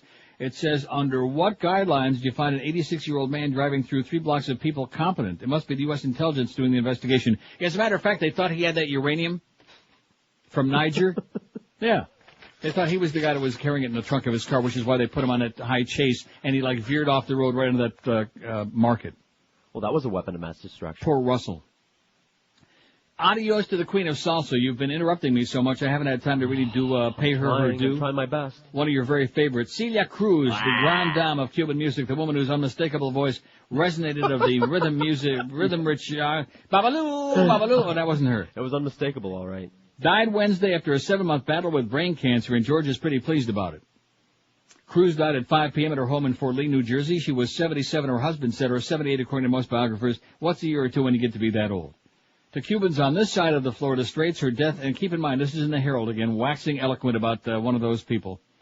To Cubans on this side of the Florida Straits, her death is much more than the silencing of one of their homeland's greatest musical figures. Celia was the very embodiment of a fabled nostalgia-hued Cuba, an icon of 9-inch heels and sky-high wigs whose heart always beat to the sway of those long-lost palm trees. What does that mean, long-lost palm trees? Where did they go? I don't know. I know where they are. Hurricane get them? Maybe. Her death represents the shattered hopes of every abuelo and abuela who prayed they'd live long enough to see the end of Fidel Castro. It was Cubans! It was Cubans!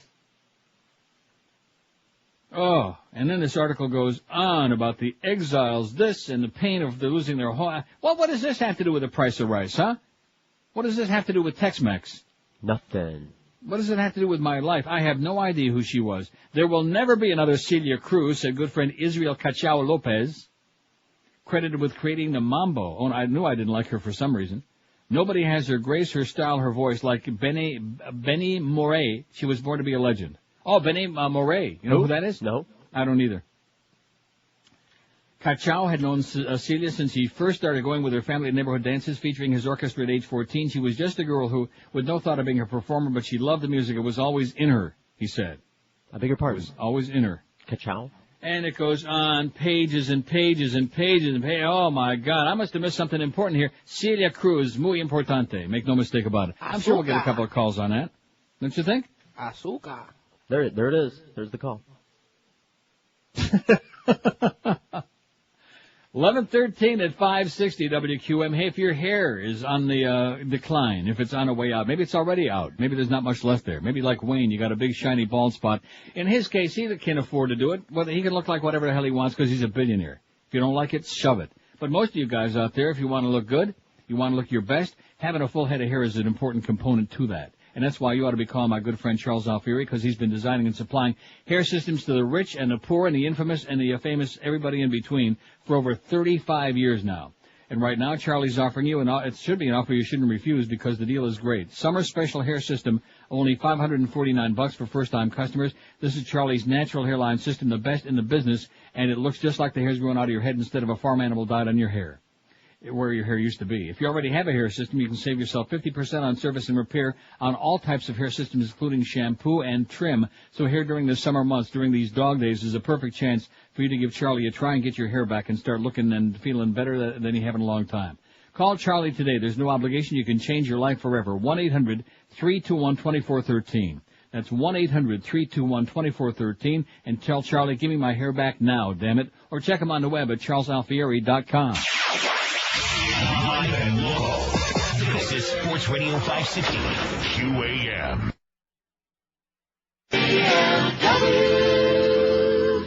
First, there was the club, the anti-theft device that locks to the steering wheel of your car. Then there was the cap, the anti-theft device that prevents thieves from taking your airbags. Now there's the ultimate in state-of-the-art theft protection. Introducing the crap. 2.5 pounds of steaming human excrement that plops neatly into the front seat of all domestic and most foreign vehicles. Properly installed, the crap deters even the most determined thief. Hey, nice car. They left the door unlocked. Let's take this for a little spin. Oh, my God. Someone took a dump on the front seat. That is disgusting. I'm moving on to the next car. One whiff of the crap, and thieves will move on to another car that doesn't have a steaming pile of human excrement on the front seat. We guarantee it. Order the crap for your car today. And anyone who tries to steal your car will be in deep, well, you know. Yeah, we know all right. It's our specialty. Crap.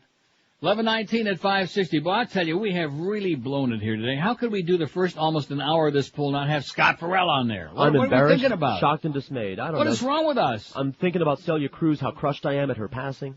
He's driving home on the way up the Hershey Highway to Boca, and he's here, and we're shining him here. And believe me, it's not by intent, although we do wish you'd quit that Marlin giveaway crap. But nevertheless, Scott Farrell, he's going to get a lot of votes. In fact, he may catch up to Phil and even pass him. What do you think? Are you sure?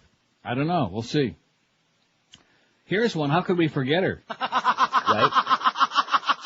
She may be gone, but her laughter lives on. She's already on there. We're trying to work a little bit ahead. The babbling Brooke Daniels. She's already now. Is she still on the air somewhere or not? Mm-hmm. We can only pray not. How you doing, Brooke? Randy Rhodes wannabe. How about Jazz McKay? Hey. Yeah. Jazz McKay. Let's get Jazz McKay on there. He was okay. How about, let me give you a little clue. Holy cow! And I don't mean Harry Carey. How about Aaron Summers? Right. Boy, we're slipping. How about Chuck Meyer?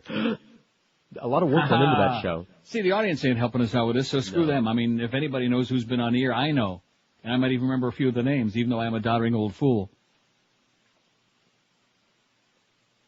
Here's one. Oh, this one said, the one that said Babbling Brook, it says, signed award-winning news journalist William Milford the Turd. That's William Roberts. You turd. Oh, that's a panic. Yeah, we sure had some real interesting people there during those Paxson days. Wow. Woo! Moron. And Tom Hopkins. Well, Tom Hopkins wasn't a radio personality. He was a news... No. Huh? No. He was a news guy. We're not putting news people on here. Meg Green. Meg Green. She had well, now you're going to want to put the plant guy on there, too. We're talking about people that, like, had a show more than once every 6 months, you know. Okay. They did a few more shows than... About 30, man. Than she did. Phil Henry, 48. Aside from Neil, the best all-time South Florida radio personality is or was... Phil Henry, 48. Jim Maddux, 24. Rick Shaw, 14. George Rodriguez, 14. Now, even Why are you sandbagging me like that? I mean, what do you mean sandbagging you? You've got 14 votes? Why not? Why not? Why not? Has he got a serious look on his face when he says that, Beanhead boy? Dead serious. He's looking at me with a hurt face, hurt typical eyes. He's gonna cry. Let me, now keep in mind, okay, that a lot of these, I don't think that. You know who we left off? Who? Alan Burke. That's Mr. The dean is rolling in his grave hearing the fact that you got 14 votes and we didn't even remember to put him on there. Suds Coleman is probably really pissed off. I voted for Suds. That you got 14, he's got 13. Damn it. Yeah, he's not too happy about it. Damn it. Although hopefully he'll be in tomorrow. How does it make him and Rick feel that you got 14 and you're beating them out? Well, that makes us feel like duty. Right, I don't blame you. Anyway, Suds got 13. Randy Rhodes got 13. Howard! Mike Ranieri, 11. Bill Calder, 9. Rest in peace, both of them. Rick Riley, 7. Rest in... Hank Goldberg, 7. The Humper. Ron Bennington, 6. Mo Howard David at 5. That must be the humor vote. Bill Tanner, 4. Alice Rantel, 3. Big Wilson, 2. Jerry Williams, 2. Jerry Williams only has 2 votes. I voted for Jerry. Anyway, Jerry Williams only has 2 votes. Well, again, like I said, all those people we used to have at WNWS, they're all dead now. Big Wilson, 2. Tom Likas, 2. I told you he needed to be on there. Scott Farrell's got 1. He just went up on there. Steve Kane, 1. Footy, 1. Stan Major, 1. Alex Bennett, 1. No votes yet. None. 0. That's bad when you got no votes. Ron Diaz, Larry King, Joey Reynolds, Alan Courtney, G. Michael McKay, Brooke Daniels, and Chris Baker, and Jazz McKay and Aaron Summers. They just both went up there out of 200 votes. To have none, wouldn't you be a little bit embarrassed? Well, if they were hearing. And aren't you embarrassed that you have 14 votes? I am. No, now it's 15 votes. Are you diddling with that thing? How can I diddle? Is he doing multiple votes, Beaner boy? He's trying to get me to. Yeah. He's probably sending emails around the building. Oh, vote for me, vote for me. What difference does it make how many votes you get on there? Exactly. I think people were so disappointed. Why is it bothering you? I think people were so disappointed they were so impressed with George after they heard me on for about 5 minutes on that Friday. Yeah, that must be it. You notice we didn't put Beaner Boy on there? Oh, yeah. Uh-huh. No. Craig Worthing. Now, I was thinking this. Well, do you think they'll go for it? I mean, they went for putting Mo back on there and rewriting his contract under threat of lawsuit. I think what I'm going to do is like make them an offer they shouldn't refuse, and that is they can continue after my next 3.5 years or sooner, much sooner. They call it the Neil Rogers Show, and what I'll do is I'll let them use my voice and my name, and I'll do some spots. Well, what are you laughing about? No, I'm thinking about this. You'll do the show, and you get the money. I'll be like a phantom, like Jicka said. I'll call in as the mood. I'll sit around here at the board once in a while, open a pot. How you doing? Semi-silent, right? But they'll still call it the Neil Rogers Show. Right. Still get a decent. Still probably have the highest number. See, this is one thing. As bad as George is, and he is awful on the air, but when he's on. In the summertime, he still beats the rest of the station. He beats those sports shows, not even close. No, you're not allowed to say that inside this building. Well, I don't give a crap whether I am or not. It's the freaking truth. Still has the highest numbers on the station. So what does that tell you? It tells you either the other shows that sports stuff is as boring as dog crap. And what's with this Pharrell trying to back down today? Did you hear that? Well, I was only there 2 or 3 days. That's bull crap. When did we start going back 10 to 2? What was the day? Was it June? He was on in May? He was. Well, he showed up in May. I don't know when the whole morning. No, but when did we start this new lineup? I give up. Well, let's find out. Let's have somebody in the building let us know. I'm sure it was like by the 1st of June, because that was the idea, that we'd have the whole month of June to swoon and croon and spoon and sing a happy tune when the numbers came out. Dig and I through grant some you that. logs. Huh? Carlos can dig through the logs. No, I don't want you to dig. Why can't Duff come running in there? He's probably practicing his karaoke for the Emerald Coast. Come in there and give us some information, Duff or Clarence or somebody that knows. When did we start? The new format of going back to 10 to 2, and Pharrell from 8 to 10, and sticking Mo in there, which was a violation of his contract. Stick him in there between 5 and 8 in the morning. Absolutely. We'll find out. Or maybe they're holding their meet again, huh? Do you think that's possible? Clarence is probably under a lot of pressure because he's got to fill in for Geldy. Let's see, when is he? What's the story with that? Oh, that's right. This week he's filling in for the Beast. Next week, I see he fills in. I don't get this schedule. He filling in for somebody else here. Yeah, he fills in for Geldy next week. He's all over the goddamn place. He's kind of like our swing man. He's swinging it. And the audience should be very pleased that Clarence Josh Darrow is going out with like a real living and breathing girl, according to Pharrell, tonight. And we're going to want a blow-by-blow, a lick-by-lick, a sniff-by-sniff. Yeah, that's right. And we'll put them on our website. Phil, 59. Jim Mandich, 27. George Rodriguez, 18. Now, that's got to be a crank vote. Sure. Randy Rhodes, 16. Rick Shaw. Can you imagine Rick Shaw? He's probably twisting that cap now. He's so pissed off at you. He's already rich. What does he care? 14. He ain't rich. You think if he was rich, he'd still be working? You think he's in there because he loves the business? Yeah. You out of your mind? I hope he calls in. I hope he calls in and say, and tells you what it's really all about. Just because a guy's been on the air for 40 years, you think that means that he's rich? He ought to be. I know what he's going to say to you. Loan me $50. Yeah. Rich my ass. Boy, I'm telling you, I might take a call or two here. I don't know. I got a lot of stuff to do here. I got some very important stories. Women promiscuous with the facts of their sex lives. And basically this story, which I thought was very interesting, that women lie. They deny having sex as often as they really do. Oh, no kidding. Right. They assume the men were lying, exaggerating the number of partners, but the new study suggests it's the women who lie. We'll get to that. Drugs from Canada spark U.S. row. They started the pharmaceutical company, being as clever as they are. They've come up with a new phony organization, a front group calling itself the Seniors Coalition, questioning the safety of Canadian and European prescription drugs, because the drug companies want to continue raping you people for your prescription drugs, and they're getting everybody into a panic. Oh, we can't be sure over the safety of those drugs from Canada and Europe. Right, like if you buy whatever you're buying, Zocor in the U.S., it's different from the Zocor they sell here. I mean, who the hell's kidding who here, huh? And then I got the British claim they invented lasagna. All right. That's a good story. Got all kinds of crap. So little time and so much crap, you know what? Like I said, that's our specialty. We'll find it right on George's front seat. Probably John Ford left it there. Well, what an asshole he turned out to be, you know? Yeah, with his cardigans. Worked with me and the Bird and Captain Dave on Zeta, pretending to be our good buddy, and then all of a sudden when he came in with a passing crowd, wouldn't even speak to me. Pretended he didn't even know me until one day, who was it that trotted him in there that one day? Was it Bolger or was it, what's his name? Harry Penis. The Harry Penis. Hey, Harry, how's it going, eh? One thing about the Paxton outfit, boy, they sure had a lot of drunks working for them, you know? I think it was a club. 28 past 11 at 560 WQM. When the time comes to have your carpets cleaned, the name you want to think about is Dry Concepts. You know, everybody that comes to work, wasn't Pharrell using Dry Concepts here a couple of weeks ago? 6203 was the Lou 9 Up.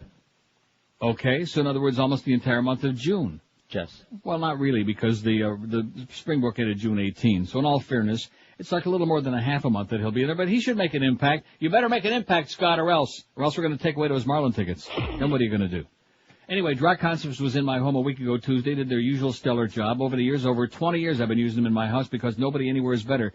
Dry Concepts is the number one carpet cleaning company in the world because they're the only ones who dry clean your carpets with that exclusive patented method. And now, Dry Concepts offers you a chance to save 15% on your next carpet cleaning. All you do is call Dry Concepts, their toll-free number, 1-800-248-5071, ask to be put on their standby list. Then Dry Concepts will call you the next time they have an opening in their schedule. It's like when you fly standby. If you're available when they have an opening, they'll knock 15% off the regular price of making a beautiful floor in your home. Call Dry Concepts today and ask to be put on their standby list. They might even have an opening for you on the day that you call, and you'll still get a 15% discount off the price of the job. Believe me, they give you a guaranteed price up front before they start. They do a spectacular job. Your carpets are dry in a couple of hours. They smell lemony fresh, and you'll have a big smile on your puss. Call 1-800-248-5071 or check them on the web if you like at dryconcepts.com. Live and local. We're Sports Radio 560 QAM. I'm actually a lesbian. You jackass.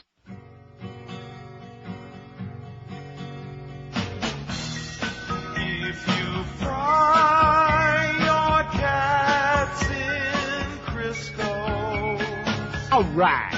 Make them tasty and crispy everywhere. If you fry your cats in Crisco, you won't miss them at picnics everywhere.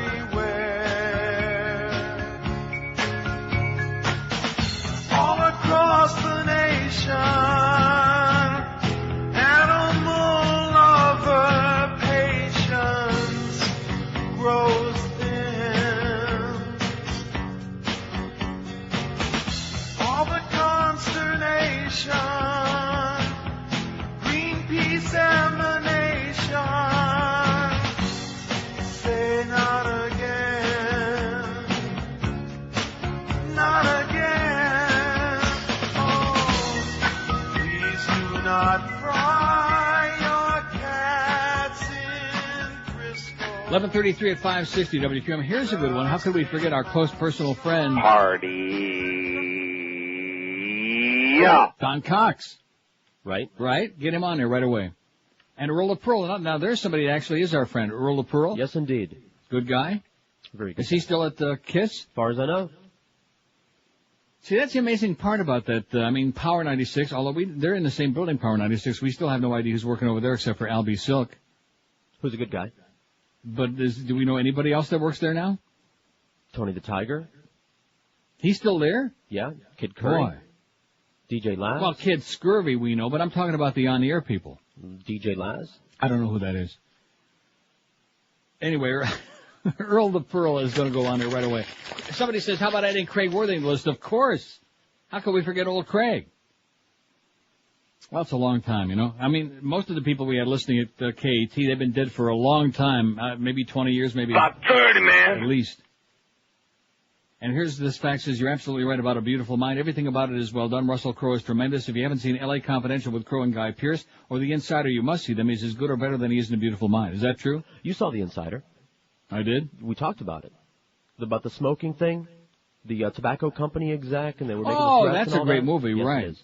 Mm-hmm. And L.A. Confidential is also a very good movie with Kevin Spacey, Russell Crowe, Danny DeVito has a I little sure part in hope it. Kevin Spacey's better than that one than The Usual Suspects. And don't tell me that I better watch the end of Usual Suspects. I'm not going to do It's that. all about the ending. But, It's all about the whatever. ending. You know, you'll like it or you won't. The ending of what? L.A. Confidential? No, Or Usual Suspect. I'm not going to not like it because I'm not going to watch it. Oh, then don't worry about it. A Forget Beautiful about it. Mind, I'm delighted. Oh, now let's see. Here's one. It says, the best business that used to be... Oh, this is hysterical. It says the best business that used to be in South Florida is either Wolfie's or Six Flags Atlanta, so please put them on the poll. What about Howard David? Why is he not on the poll? He's probably the finest broadcaster in the history of South Florida. He is one of the finest play-by-play guys in the history of the sport. And the fax is signed by... Howard from Boca. Oh. What? Well, you know I was struggling to find... Howard from Boca. By the way, not only does Wayne Huizenga hate Mo, but Joe Rose hates him like poison and says the gloves are off and there's no holding back any Mo. That's what he said. Put Howard from Boca on there? He's already on there. No, Herman and McBean. Well, I haven't got to that yet. Jesus, I got that in my hand right now. Boy, you are really... You see how carried away he gets, Bonehead Boy? Look at that. He's got all these phony votes. He's the crank vote of the day, obviously. He's got 30 votes. He's one behind a Mad Dog. I mean, with all due respect, George, I mean... Thanks, Dad. I thought you'd be proud. Well, what does that mean? Boy, you need some help. You really need help, you know? If you could have heard the whining he went through this morning about how Gary Sarner screwed him over on an account. Yeah. Well, I was here for that. Whining. And I mean, I empathize, I sympathize, but what am I going to do about it? You know, it's Nothing. typical in that place. It's typical. Right. I mean, what am I going to do? Make up for the 50 cents a week that you're going to lose for not having an account or whatever it is? I'm already paying your goddamn car payment. Thanks. Yeah, asshole. He was just venting. But, I don't want to hear it. I'm on vacation. I'm not even here. This is a recording. Phil Henry, 70 votes. He's running away with it, as we figured he would. Are you sure? Sure. He used to be really great. Used to be. Jim Mandich, 31. George Rodriguez, 30. Randy Rhodes, 19. Suds Coleman, 15. Rick Shaw, 14. Mike Ranieri, 14. Mikey is spinning in his grave hearing that George got more votes than he's got. In fact, just hearing that George is on the air. Hank Goldberg, 10. Bill Calder, 10. Sometimes I feel... I haven't played one of those in a long time, you know what? You oughter. I should play all of them. Those are great, is what they are. Sometimes I feel myself. Sometimes I feel like Jim is passing me by. Oi! Sometimes I feel... And then there's always...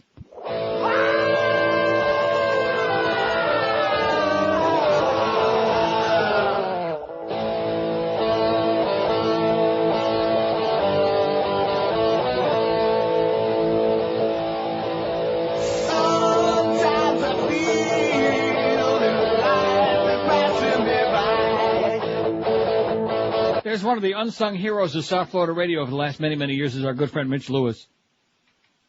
Am I right? He's the best. He's an unsung hero. He's the guy that gave us... Rectum. And also... Oi! And so many other things. Always good.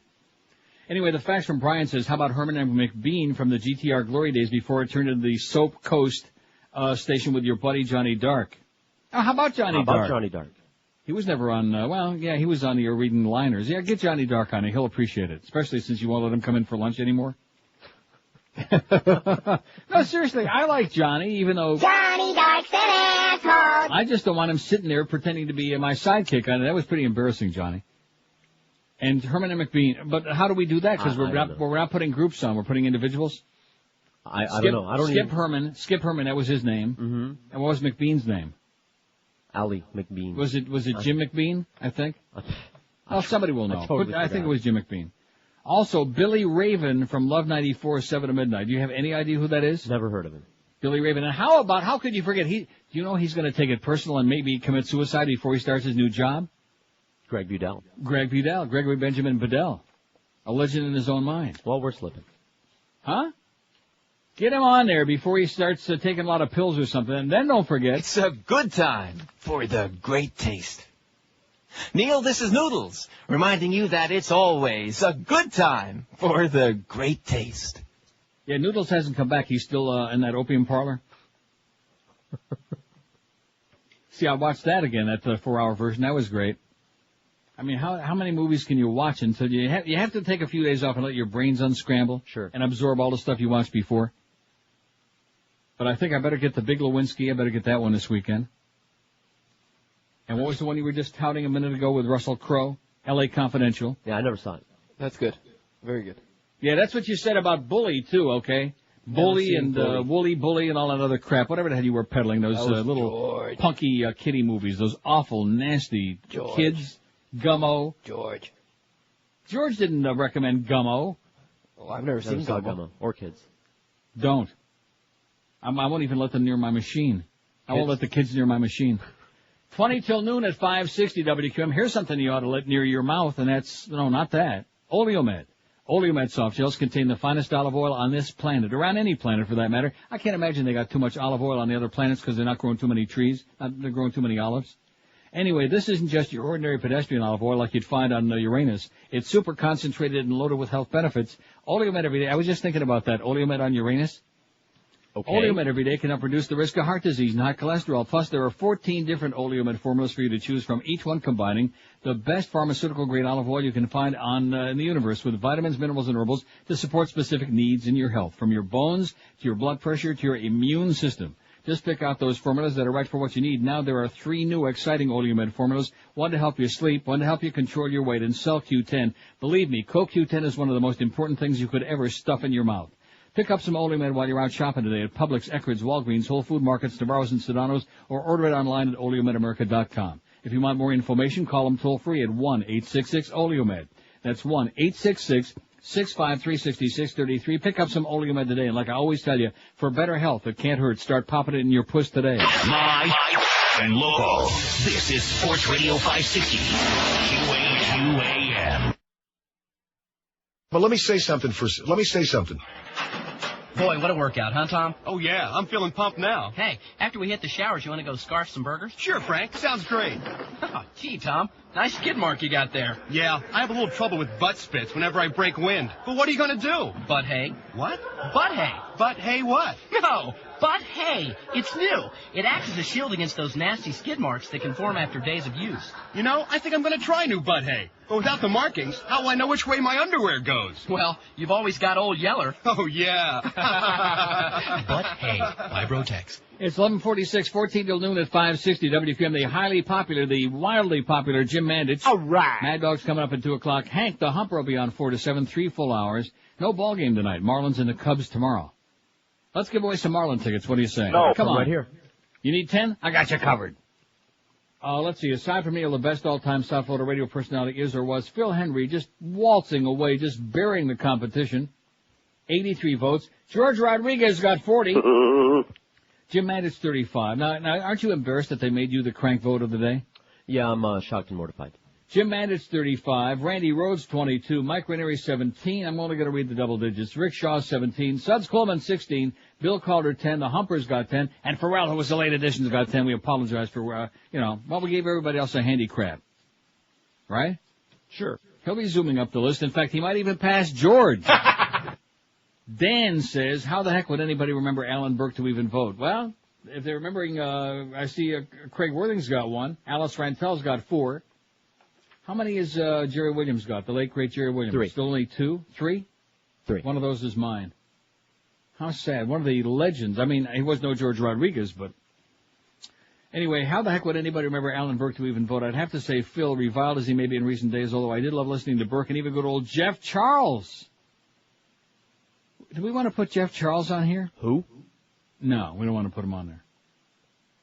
Rick and Suds in the morning, then Neil, then Phil. Never again will there be a golden lineup like that. Still brings tears to my eyes, said Dan Leslie. Yeah, me too, Dan. Almost as many. Almost as many as when I was watching that last 20 minutes of A Beautiful Mind. That really was great. You think I should take some of these calls? Because I'm just rolling along. Got a lot of stuff here. As Rick Riley would say, look what it did for Rick. WQAM. See, nobody on there. They didn't wait. Now, I've only been rambling for about 45 minutes here. You people better get with it. It's summertime. There's nothing going on there. You're not fooling me. Got the big Rolling Stones here, July 30th. Going to be some people coming up from the States, maybe even from South Florida for that. The Guess Who, AC/DC, Isley Brothers, Rush, Justin Tinkerbell, and a bunch of other people, too. Did I leave anybody out? The one good piece of news, Anne Murray won't be there, and neither will Celine Dion. She ain't going to be there either. Or Celia Excellent Cruz. news. WQAM. Celia Cruz won't be there. Hello? Yes, sir. I can't believe that George stooped so low as to take a car Reverend Jones. payment from you. Yeah, okay. Thanks very much, Reverend Jones, asshole. Drop dead. WQAM. George stooped. Hey, is the Disney character Winnie the Pooh a faggot? Yeah, he is. WQAM. Neil, Yes, sir. how you doing? Okay. Hey, I just, let me ask you, have you seen Beautiful Mind yet? No, I haven't seen it yet. I'll check it out. WQAM. Yes, good morning, Neil. Yes, sir. How are you? I would vote for Ron and Ron, but only if they were listed together on the poll, because once they separated, they were never the same. But Ron and Ron together, I would vote for. Really? Yeah. Even better than George? Better than George. Only because they made me laugh a lot more. Man, George isn't funny. George is very entertaining, but not funny. Right, he makes you think about things, but he never makes me laugh. He's too cerebral. Yeah, he gets caught up in these tangents and he goes on and on. Yeah, you're right. He's boring. Okay, thanks a lot, Pally. 5670560. John Benton stood before the defrocked Episcopal priest, the man Benton accused of sexually abusing him up to 100 times 30 years ago. This is in Largo, Florida. A Pinellas Pasco judge ordered the ex-priest to look at Benton. You stripped away my youth, you stole my innocence, you destroyed my spirituality, Benton said in the packed courtroom yesterday. Mr. Pollard, you are guilty and most certainly meet your end in a cold and lonely prison. To which we say... Absolutely correct, sir. Richard A. Pollard, Father Dick, dressed in a blue jail uniform, stood without showing any apparent emotion. Pollard, 74, pleaded guilty to 2 capital sexual battery charges and was sentenced to 25 years in prison for abuse that occurred while Pollard was a priest at All Saints Episcopal Church in Tarpon Springs a bunch of years ago. About 30, man. That's what it says, about 30 years ago. Pollard must serve every day of the sentence, which would make him 99 if he's ever released. Judge Jack St. Arnold said his sentence was tantamount to life. Benton, a residential designer whose family had been friends with Pollard when he was a boy, told authorities he was sexually abused by Pollard both in Tampa and Tarpon Springs, and it goes on and on and on. Another tragic story that assholes like Dennis would like to cover up and are very upset that we actually put him on here because it's true, because it's embarrassing and humiliating and degrading that the world's biggest scam, the world's biggest closet, continues to go on and flourish. Although they're a little bit short on cash at the Vatican. You want to help them out, George? And Beaner Boy, taking both up of a you. collection, yeah. Good. Now, this story about Russell Weller, like I said, of Santa Monica, this 86-year-old fart, I just can't stop thinking about it. I knew we were pressure-packed today, but my God, somebody should have cautioned me. It's almost noon. You know what I haven't done yet? I was hoping you'd forget. No. I have it marked in my book right here. We're already through page 3. And going to move on to page 4. Another paragraph from that bestseller, Living History, Hillary Rodham Clinton, which has sold over 1 million books from coast to coast. Hillary says, my mother's father died in 1947, so I never even met him. But I knew my grandmother Della as a weak and self-indulgent woman wrapped up in a television soap opera and disengaged from reality. When I was about 10 and Della was babysitting my brothers and me, I was hit in the eye by a chain-link gate while at the school playground. I ran home 3 blocks crying and holding my head as blood streamed down my face. All right. When Della saw me, she fainted. I had to ask our next-door neighbor for help in treating my wound. When Della revived, she complained that I had scared her and that she could have gotten hurt when she fell over. I had to wait for my mom to return, and she took me to the hospital to get stitches. Oh! There you go. End of today's reading. Brief, right to the point. From Living History by Hillary Rodham Clinton. You know, I'm going to get blamed for tanking the numbers in the summer, and you're launching torpedoes like that? What are you talking about? This audience is riveted to Hillary's book. I see. So, in other words, he's covering his ass again as he moves into second place here on a poll, as he's pumping in all kinds of phony votes. Smart. Phil Henry, that's what Beaner Boy told me. Phil Henry, 92, George Rodriguez, 46, and the worst part is George believes it. Jim Mandis, 37, Randy Rhodes, 24, Rick Shaw, 18, Ranieri, 17, Sud, 16, Scott Farrell, 13, he's moving up. Bill Calder, 11, Rick Riley, 11. Hank Goldberg, the Hubbers, got 10. Everybody else in single digits. Any votes for the old-timers on here yet? 1 for Craig Worthing. 1 for Alan Burke. See, somebody remembers. 342 votes so far. You know, I've told you this before, but it bears repeating since we're discussing this today, old-time radio stuff, is that he was really a very nice guy. CKLW weather. He was Alan Burke. Even though on the air he came across as a real curmudgeon and a prick and a hard ass. Because I replaced him not once but twice. Were you aware of that? No, I met him once. They blew him out at IOD when they hired me. He was doing afternoons after they got rid of Sandy. Oh, lovely lady Sandy Payton. Oh, let's get her on there. Sandy Payton and Bill Smith, but we'll get to that. And so I replaced him there at IOD. And then, wait a minute, was that the second time? That was the second time. Because when they hired me at INZ, he was working nights, and they hired me to replace him at INZ. And in spite of that, when I had my stroke, the first one there at IOD, he was one of the people who called me at home. I have no idea how he got my home number, but called me and was extremely nice and concerned. It was a really great guy. Now he's dead. See, the good people are the dead people. Like Celia Cruz? Celia Cruz. She was a good person. She was like bundles of fun. She was annoying on TV, so I hear from George. Scared the hell out of me. But anyway, she's dead. It's a moot point now.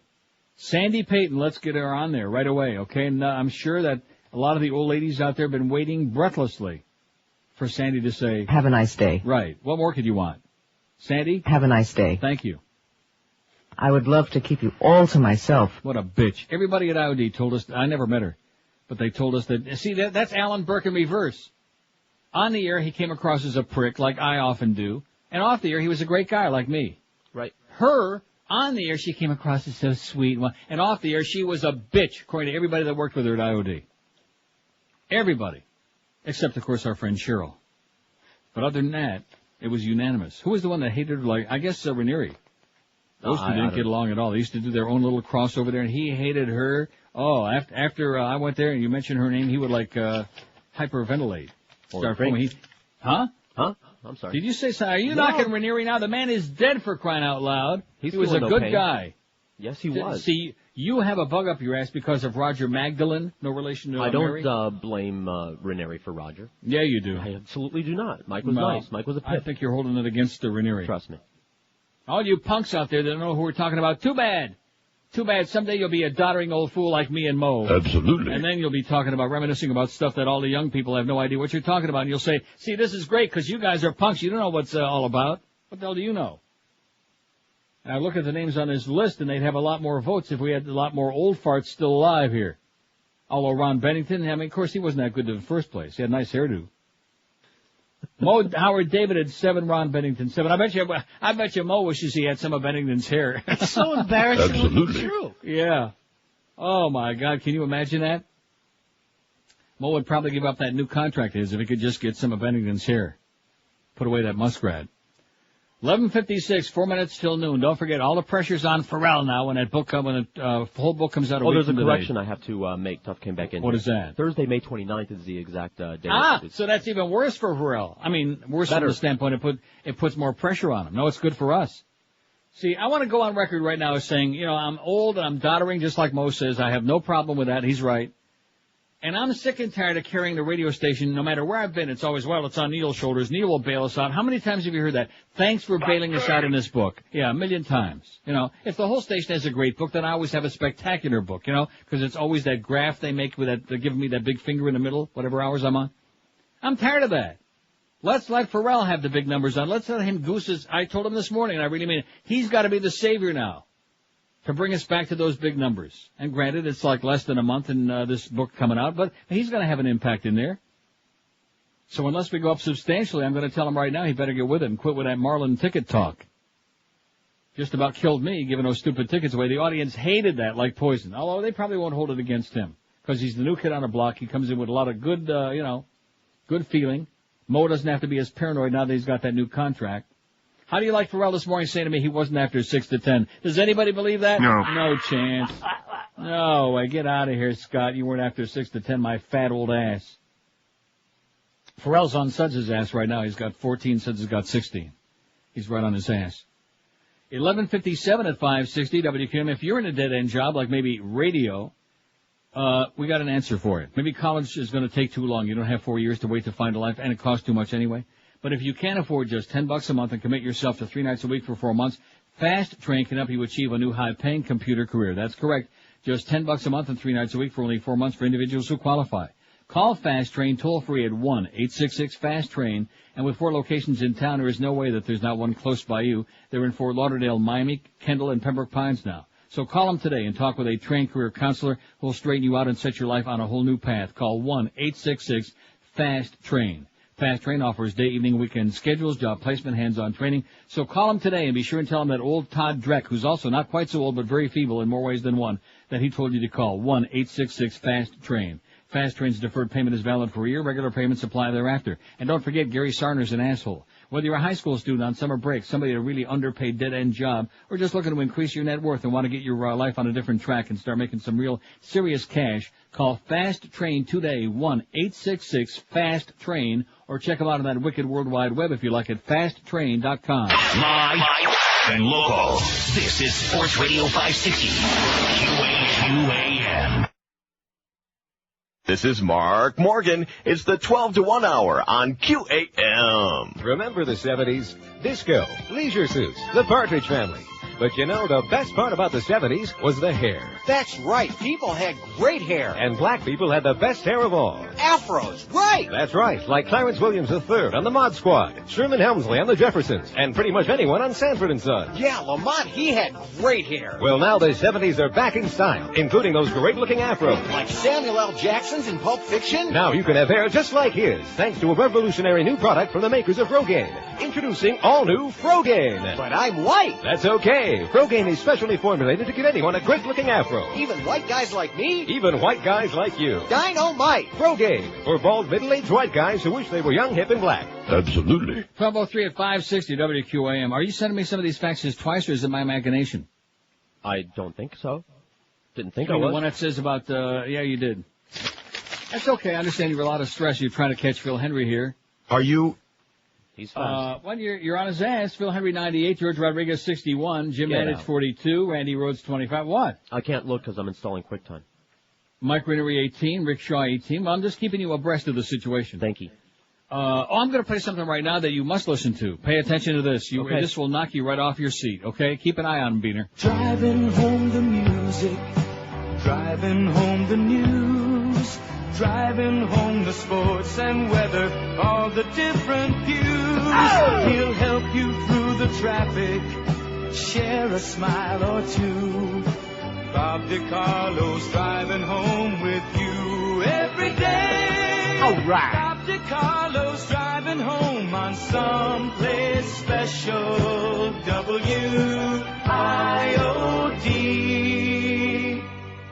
WIOD. Oh, I hate that station. Yeah. Bob DiCarlo. Bob DiCarlo, get him on there.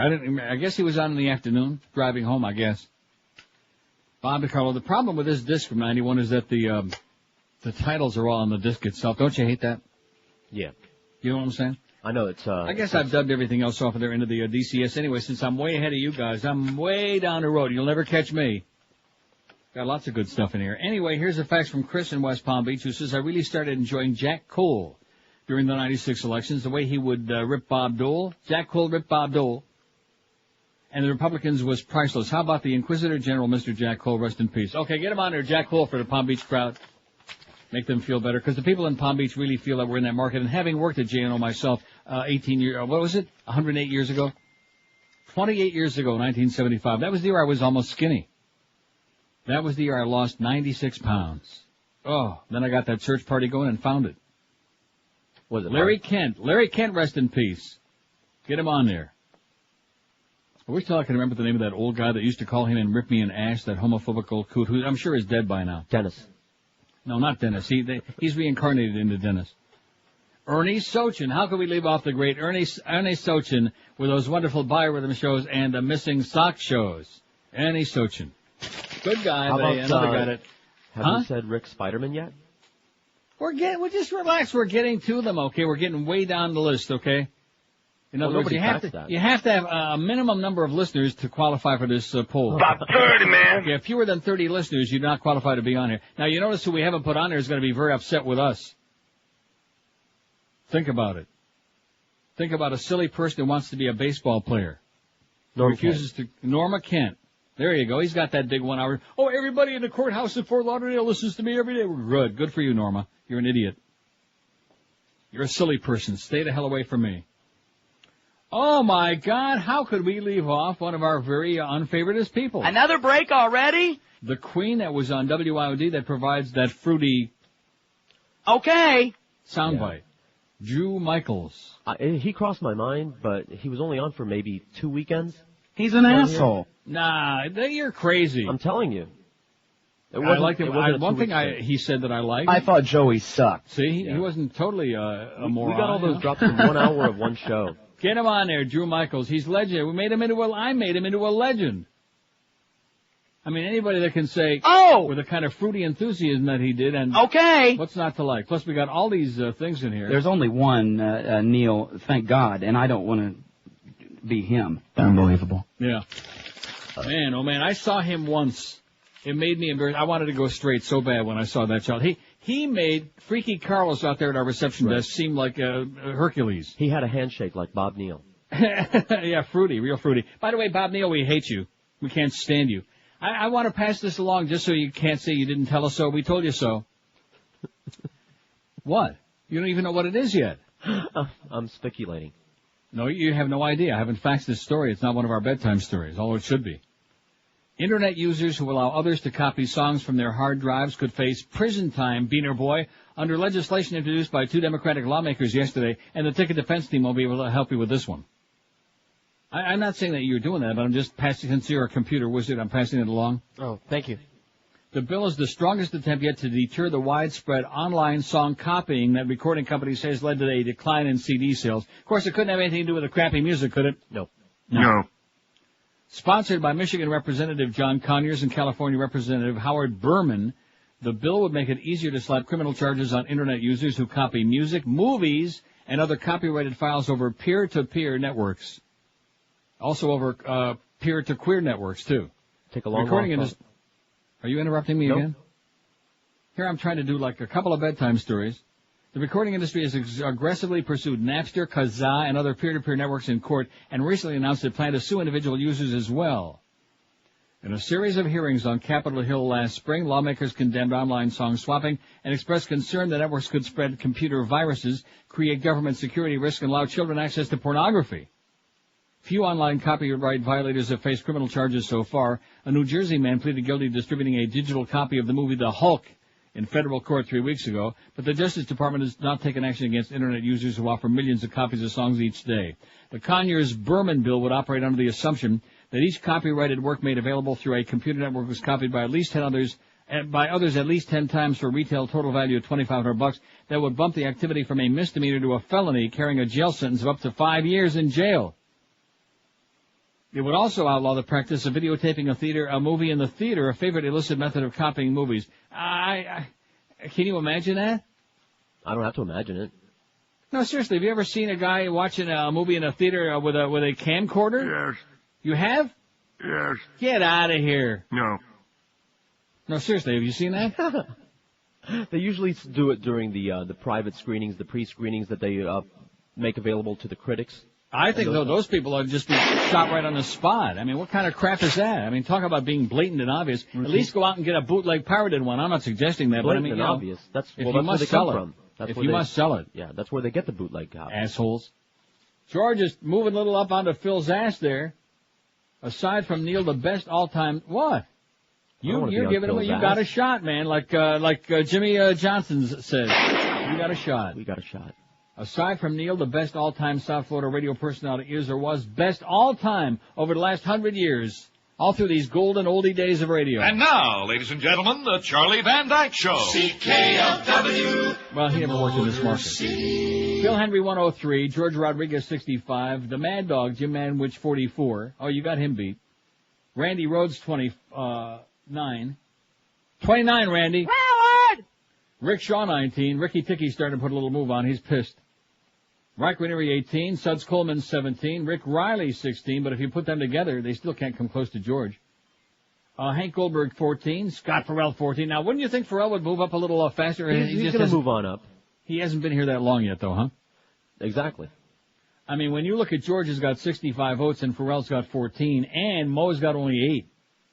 In fact, you add them together, they got 22 between the twos of them, and you got 65. So that means you ought to be, now listen to me. 65 to 22, that means you ought to be getting paid 3 times as much as the two of them put together. Bill Calder, 11, Joey Reynolds, 10, Mo Howard David at 8. Joey Reynolds is even beating out the Mo Man. Absolutely. Wow, that's embarrassing. And you know what? That's humiliating. I'd rather listen to Joey. That's just a cheap shot. And don't say it too loud because I'm listening. He's monitoring right now, no doubt, on his day off again. His days off are just an excuse to sit there and keep the radio cranked up real loud and grumble all day long. You're a cruel man. He's got that blood thing. He's got the blood. That blood disorder that Farrell made up, right? The one that he made up so he could stiff Farrell in that golf tournament. If I ever hear that man talking about charity, about giving back to the community and raising money for charity again, I'm going to spit blood all over his puss. Then he'll have a blood disorder. Ew. I can't wait until the wintertime, man, until November when I come back for the entire winter. That's going to be great. I'm going to come in extra early every day to avoid the traffic and to bond with my close personal friend, the Mo Man. That'll be great. Absolutely. Can't wait. I'm serious. I'm going to hang around in the control room there with that muskrat on my head. You know, were you on vacation that day? I don't think you were there that day, were you? I was here. Were you there? I was here. Are you sure? Yeah. Are you sure? Things that Boca Brian brought in here? Yeah. Yeah, I stuck that on my head and I walked in the control room and he looked at me like, like that. Almost had a heart attack. Yeah, he didn't know whether to scream or eat a banana. The best part was when he started chuckling and said, "Take off those checkered pants." Yeah, he's obsessed with my pants. I think he wants to get in them myself. I think that's the deal. I really do. I believe that. I think he's got the hots for me. He's so obsessed with the way I dress and my shoes and my underpants, all of these things. I mean, certainly his wife can't be putting out for him anymore. I mean, would you? God, with that sour, nasty attitude he's got. 12:13 at 560 WQM. It's Neil Rogers' Summer Savings Event, and it's going on right now, presented by the great Tom Lehman and Joe Prieto at Hallett Pontiac GMC. Here's a list of all these great deals they have waiting for you right now if you're smart. Neil deal number 1. Get yourself 0% financing for 60 months on every single 2003 Pontiac or GMC in stock. Neil deal number 2. Get up to a $4,000 rebate on every 2003 GMC and Pontiac in stock. Attention current and former military personnel, get an additional $750 rebate from your friends at Hallett. $750 waiting for you just because, for the heck of it. Neil Deal number 3, lease the new 2004 Grand Prix GT1 for as little as $289 a month. It's a 36-month lease. See our good friends, our paisans, our pallies at Hallett Pontiac for details. And also now at Hallett, test drive a vehicle for 24 hours. That's right, take it home, take it out for a spin, take it to work, take it wherever the hell you want up the Hershey Highway for up to 24 hours. And as always, they got a great selection waiting for you of dependable pre-owned vehicles, cars, trucks, SUVs, whatever you'll be looking for. And don't worry about having marginal credit because they don't have their nose up in the air at Hallett. If you come in on their lot, they want to make you a deal somehow. Hallett Pontiac GMC, 13401 South Dixie Highway, where they've been making great deals for over 35 years. That's on US 1, across from the most prestigious falls. They're open every day, 7 days a week. If you want more info on any of these special deals, just call the Neil Deal hotline, toll-free, 1-888-534-4211. That's 1-888-534-4211. All Neil Deals subject to credit approval. See the folks at Hallett for details. Hallett Pontiac GMC, where they say we are professional grade, and they mean it. Live and local. This is 560. The radio's all yours now. QAM. There was an old farmer who lived on a rock. He sat in the meadow just shaking his fist at some boys who were down by the creek. Their feet in the water, their hands on their marbles and playthings, and at 4:30, there came a young lady. She looked like a pretty young creature. She sat on the grass. She pulled up her dress and she showed them her ruffles and laces and white fluffy duck. She said she was learning a new way to bring up her children so they would not spit, while the boys in the barnyard were shoveling refuse and litter from yesterday's hunt, while the girl in the meadow was rubbing her eyes at the fellow down by the dock. He looked like a man with a sizable home in the country with a big fence out front. If he asked her politely, she'd show him her little pet dog who was subject to fits. And maybe she'd let him grab hold of her small tender hands with a movement so quick. And then she'd bend over and suck on his candy so tasty made of butterscotch. And then he spread whipped cream all over her cookies that she had left out on her shelf. If you think this is dirty, you can go yourself. Oh my God. Come 19 at 560. Let's hear it for Chris Baker. Oh my God. Oh my God. Oh my God. He sure was bad, wasn't he? He got a job, George. Yeah, I know. It's an inspiration. And let's see, you got 68 votes. How many votes has Chris Baker got on here? Is he even on the list yet? Yeah, he's got one. Right. 68 to 1. How do you like that? So if he's making like 30 grand a year right now, let's see. What? 68, 24. That's 204 grand. Or no, wait a minute. That's 2,040,000. I'm sorry. 3 times 68. For the 30. 2,040,000 a year for little George. I wonder if he'll pay me back for those car payments. Oh, with interest. Here's a fax from Jerry in Bonita Springs, who's a very good faxer and a good guy, but obviously has a bad memory. He says, I don't think Lassiter was on very long in Miami. You're wrong about that, Jerry. He was on too long. He was on GBS, and then I got him hired at somewhere, INZ, I think, for weekends. Oh. He was, beyond a shadow of a doubt, the single most depressing person. He made Boca Brian seem uplifting by comparison. See, I don't have that. Do I? Is that in here? Yeah, you must have it. LAS I don't. LAS dash. I'm on it right now. Would you just calm down? You're so, have no confidence in me. Just relax. I don't think I have that. Anyway, depressing, morbid. Oh, just hear his voice, you want to blow your brains out, or his. It says, I don't think Lassiter was on long, wasn't he on at night? Anyway, I don't think he should be left off the list. Get him on there, Bob Lassiter. Want him on there? Somebody might remember him. I first heard him when I lived in Tampa, says Jerry. He peaked with his 10 a.m. to 2 p.m. show on WFLA. I still think he was one of the better minds in radio. How do you like that? Holy cow. It's too bad his lack of emotional stability took him out of radio. I don't think it was just that, Jerry. I think it was the fact that he was, like I said, boring and suicide-inducing. Oh, you mentioned that he used to be really, really fat. Yeah. Because when I met him, he wasn't, but you could see all the droopy skin, like the deflated skin. When was this? When we went up to Tampa. I went up there. Remember, there was a whole big to-do up there? Got a free meal. Randy wanted us to shack up. You heard that. Remember that? We went to SU1 Studios. He was fat. And then he lost the weight, and he had all this saggy skin. Just drooping and hanging. Yeah. Like his eyebrows. Whatever. He was terminal and boring. But get him on there anyway, Bob Lasser. Here's one that says Karen K. I wanted to play. I didn't know he was dead. But I couldn't think of maybe Alan Burke. You know, Karen K. signed the Paxson Consultant. Oh, yeah, she was good. She was another one of those great talents that Paxson brought in, like Babbling Brook. Nice going, P.D. Bolger. You're an idiot. She was. And you got on here on the bottom. What about Eddie K? How come we have left Ed Kaplan on there for our degenerate gambling crowd? Get him on there right away. Eddie K. and Karen. Eddie K. and Karen K. Sorry, Eddie. Don't want to lump you in with that bitch. She was another one who thought by going on the air and saying vagina a lot and orgasm and whatever other filth she could spew on air, that was going to get her an audience. And I think back to those days when she was on, and she actually got calls. That's the thing. It's like the sports shows on our station. They get 1 million calls, you know? Yeah, from the same 100 people. From the same people. Now, here's the facts. It's very sad. It says, what about Sonny Fox? He's on there. Howard Stern is not a local radio talent. Sorry. And the I Got You Down lady, Erin Summers, we got her on there. Okay. God. It says start taking calls or retire is what it says. Okay, let's get them. There they are. Let's start taking a few this hour because we got the big 1 to 2 hour, the summertime hour coming up, which I think we ought to continue that till like when does the season start? November? 2006. Well, look at it this way. How many hours does Mo do? Mo and Gildy? 3. How many hours does Pharrell do? 2. Mad Dog? 2. Hank? Whatever. Miscellaneous. 3-ish. 3 max. 2.5, sometimes 1.5 to 3 max. Okay. The only people, Joe and Mark, how many hours do they do now? 3. The only and Eddie K is usually on after a ball game, so he's rarely on for the full time. This show is the only one on a radio station where we're required to work an entire 4 hours. So I say, what's wrong with a little bit of a scam here and there, huh? As long as we can continue entertaining the public, why the hell should we have to sweat over a hot microphone? 4 hours is a long time, man. Exhausting. Exhausting. It's draining. It's enervating.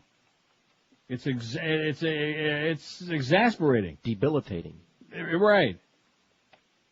Phil Henry 120 and George has got 70. I'm telling you, man, if you people out there continue supporting George this way, he could pass Phil like he's standing still. Well, it's about time they cranked on my behalf. Are you sure? WQAM, hello. Yeah, I wanted to mention Taffy McCallum.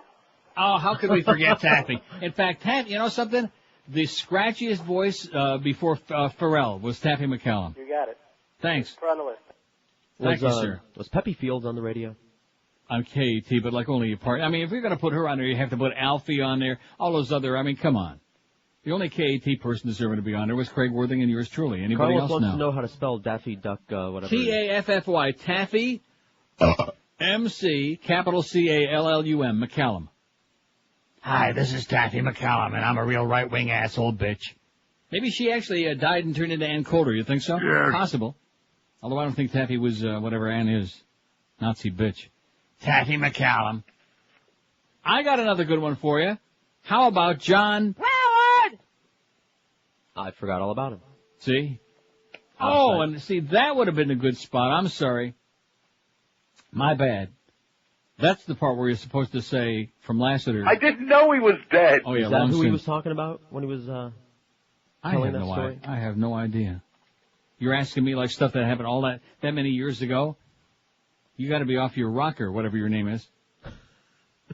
567-056. No, seriously, my memory's still damn good. In fact, when you get to be my age, when you get to be an old fart, like past 60, you start doing, in your spare time while you're sitting there, like, taking your Metamucil, you know, you got the spoon in the glass, you're spinning the Metamucil around, and while you're doing that, you start thinking about, and with me, of course, it's harness racing. As long as I can remember all the horses driven by Francis O'Hare from Flushing, Michigan, you know, O.H. Jane, O.H. Leo, Bucky Dale, and think of the times, the quarter times of the races, and then I know my mind is okay. Mildred R. driven by Kermit Beetle. Do you know how many years ago these things are? 100? 40 years plus. When you can remember that the first horse you ever bet on was named Eldora Jenko, driven by the late Don McElmurray at Hazel Park, and was from the 9-hole and won the race and paid $2.80 to show, and you bet $2 to show, then you know that your memory's still pretty sharp. What's your name? See, I remember the important stuff, not the minutia like some of these people we're talking about today. I did remember Jazz McKay, though. Jailbird Radio, that was good. Right. What was He'd his have better license? ratings, only they don't give diaries on the inside. Oh. Do you actually remember those days? This is the true story Vividly. for those people not old enough to remember. We had a guy named Jazz McKay on IOD doing afternoons for a while. Yeah. Who actually used to get a lot of phone calls from guys in jail. Sure. More than not. Yeah, right. Most of his people, like I said, were on the inside. Joe Rose. How can we forget Joe Rose? My God, especially after the way he's redeemed himself these last few weeks. My God, the things he said about Howard. He's got a big heart on. Things like Speaking that. of Joe Rose, why isn't Jeff DeForest on this poll? Why isn't Defoe on there? That's right.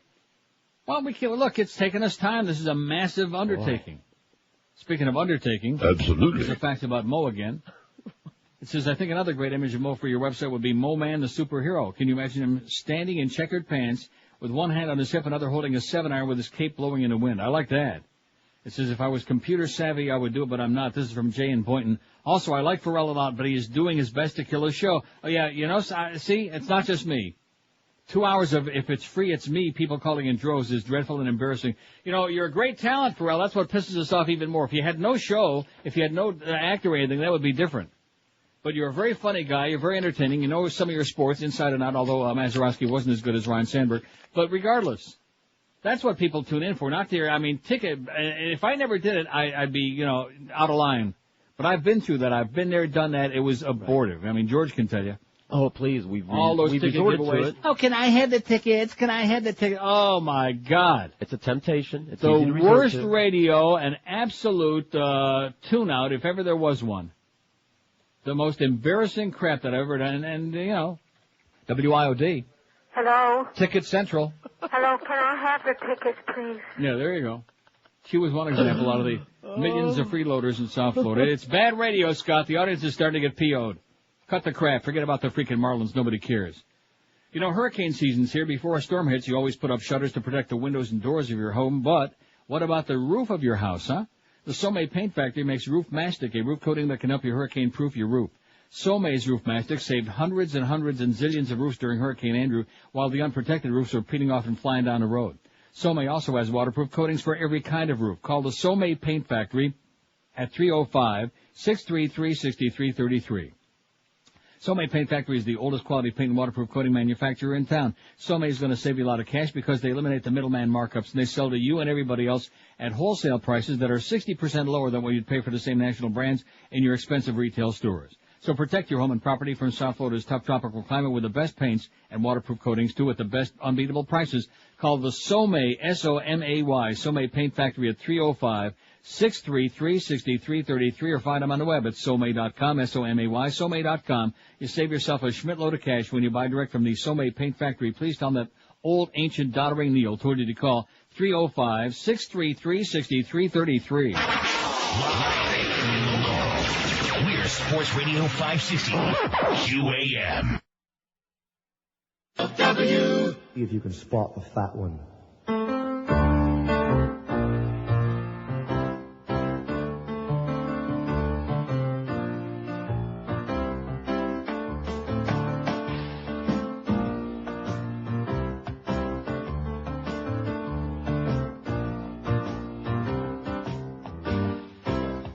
Who's that man out in the morning? From 6 to 10 on SUN. He's the guy that makes Dom DeLuise cry. He likes to think he's number one. Blah-bell. He's bigger than the coast. Blah-bell. His eyelids are the most. Blah-bell. The biggest man in radio today. He plays the songs that make you sleepy. He steals material from Neil. He gives the time when the weather's looking fine. It's time to play the song again. Blah-bell. He's bigger than the coast. Blah-bell. His eyelids are the most. Blah-bell. The biggest man in radio today. Let's make the sun our sister station and bring the blind in here today. And if the clap man could lose another kid, he'd have more boring songs to play. Blybell, he's bigger than the coast. Blybell, his eyelids are the most. Blybell, the biggest man in radio today. Blybell, he's bigger than the coast. Blybell, his eyelids are the most. Blybell, the biggest man in radio today. 12:36 at 560. Bob Lassiter, his memory lingers on. You know, he's the only person I've ever known in my life who had fat eyelids. That's what it was, not eyebrows. That's why that line is in the bit. It's true. He had fat eyelids. And then you got to be pretty goddamn fat to have fat eyelids. Droopy. Now here's a fax with all these names on it, and I thought we already were going to put Sonny Fox on there. I don't mean to sound offensive or disrespectful, but if you walk in the control room and see Neil Rogers, it appears as though he should have wheels on both sides of his chair, okay? I mean, he's sitting there like crouched down. He's so forceful on the radio, and he's such a little, like, if he doesn't have a bodyguard when he leaves the radio station, good luck to him. What does that mean? It means I'm defenseless. I'm just a wimp. See. As Ron Diaz once said, I'm the softest human being he ever saw in his life. I'm soft and pudgy. Anyway, the Colonel. Who the hell is the Colonel? Colonel Sanders? No, seriously, this list of radio people. The Colonel? Colonel Klink? Am I supposed to know who that is? Colonel Well, as Horn? soon as they tell us who that is, maybe we'll put him on there. I don't know who that. Irene Richards. Let's get that bitch. I mean, that slut on there. Irene Richards. Can't stand you, Irene. She'd be one of those people that would, like, suck up to your face like her and the bird always hated each other like poison. And every time you'd see her, like, to your face, she'd be friendly, and then behind your back, you could feel the knives. Crazy Kramer, rest in peace. Let's get him on there. Who? Crazy Kramer. He used to be on with Tanner on Y100. What? Crazy Kramer. Okay. It's before your time, I guess. Randy Thomas. What bogus, was she on Love or something? Don't Magic? know. Randy Thomas. Get her on her. She was on one of them stations. Oh, look at this. Dee Silvers, who used to be with TMI, now on 1060 AM classic music station. Dee Silvers. Anybody know? No. No, but get him on there anyway. Just him, her, whatever that is. Letter you know who D, that is? D-E-E? No, never. D-E-E-E-E-E-E-E-E. Dee Silvers. Phil Henry's got 140 votes. We're searching for your thoughts. What's your take? Aside from Neil, the best all-time South Florida radio personality is or was? Phil Henry, 140. George Rodriguez, 71. Jim Mandich, 54. Randy Rhodes, 35. Rick Riley, 23. Ranieri, 22. Suds Coleman, 22. So if you put Rick and Suds together, 45. That puts him into a solid fourth place behind the Mad Dog. And you. And Phil. Rick Shaw, 20. Nice going, Ricky Ticky. In spite of your 21, just got another one. In spite of your rambling about the Dixie Chicks. Stick with the oldies, Rick, okay? Leave the politics to me. Stick with the oldies, you old fart, you fossil you. Hank Goldberg, 16. Scott Farrell, 15. He's just creeping a little bit, you know? He just got here. What do you mean by that? They're, you know. Came back? He's not. They're not that familiar with him yet. Get out of here. They're not that familiar with him yet. What are you talking about? He just got here. He'd have 5 a lot minutes more ago. votes. Will you shut up a minute? He'd have a lot more votes if it weren't for this Marlin ticket giveaway he's doing. He's going to shoot himself in the goddamn foot if he isn't careful, okay? I'm not trying to tell him what to do on his show, but quit doing it. We depend on a guy for a great lead-in, which he was giving us there for a while, and all of a sudden the show's degenerated into giving away how many you want? I'll take 10. Okay, you're covered. I mean, what kind of crap is that for 2 hours every day, as opposed to like the scintillating usual crap, the craziness we get from this guy, okay? What kind of garbage is that? That's what we want.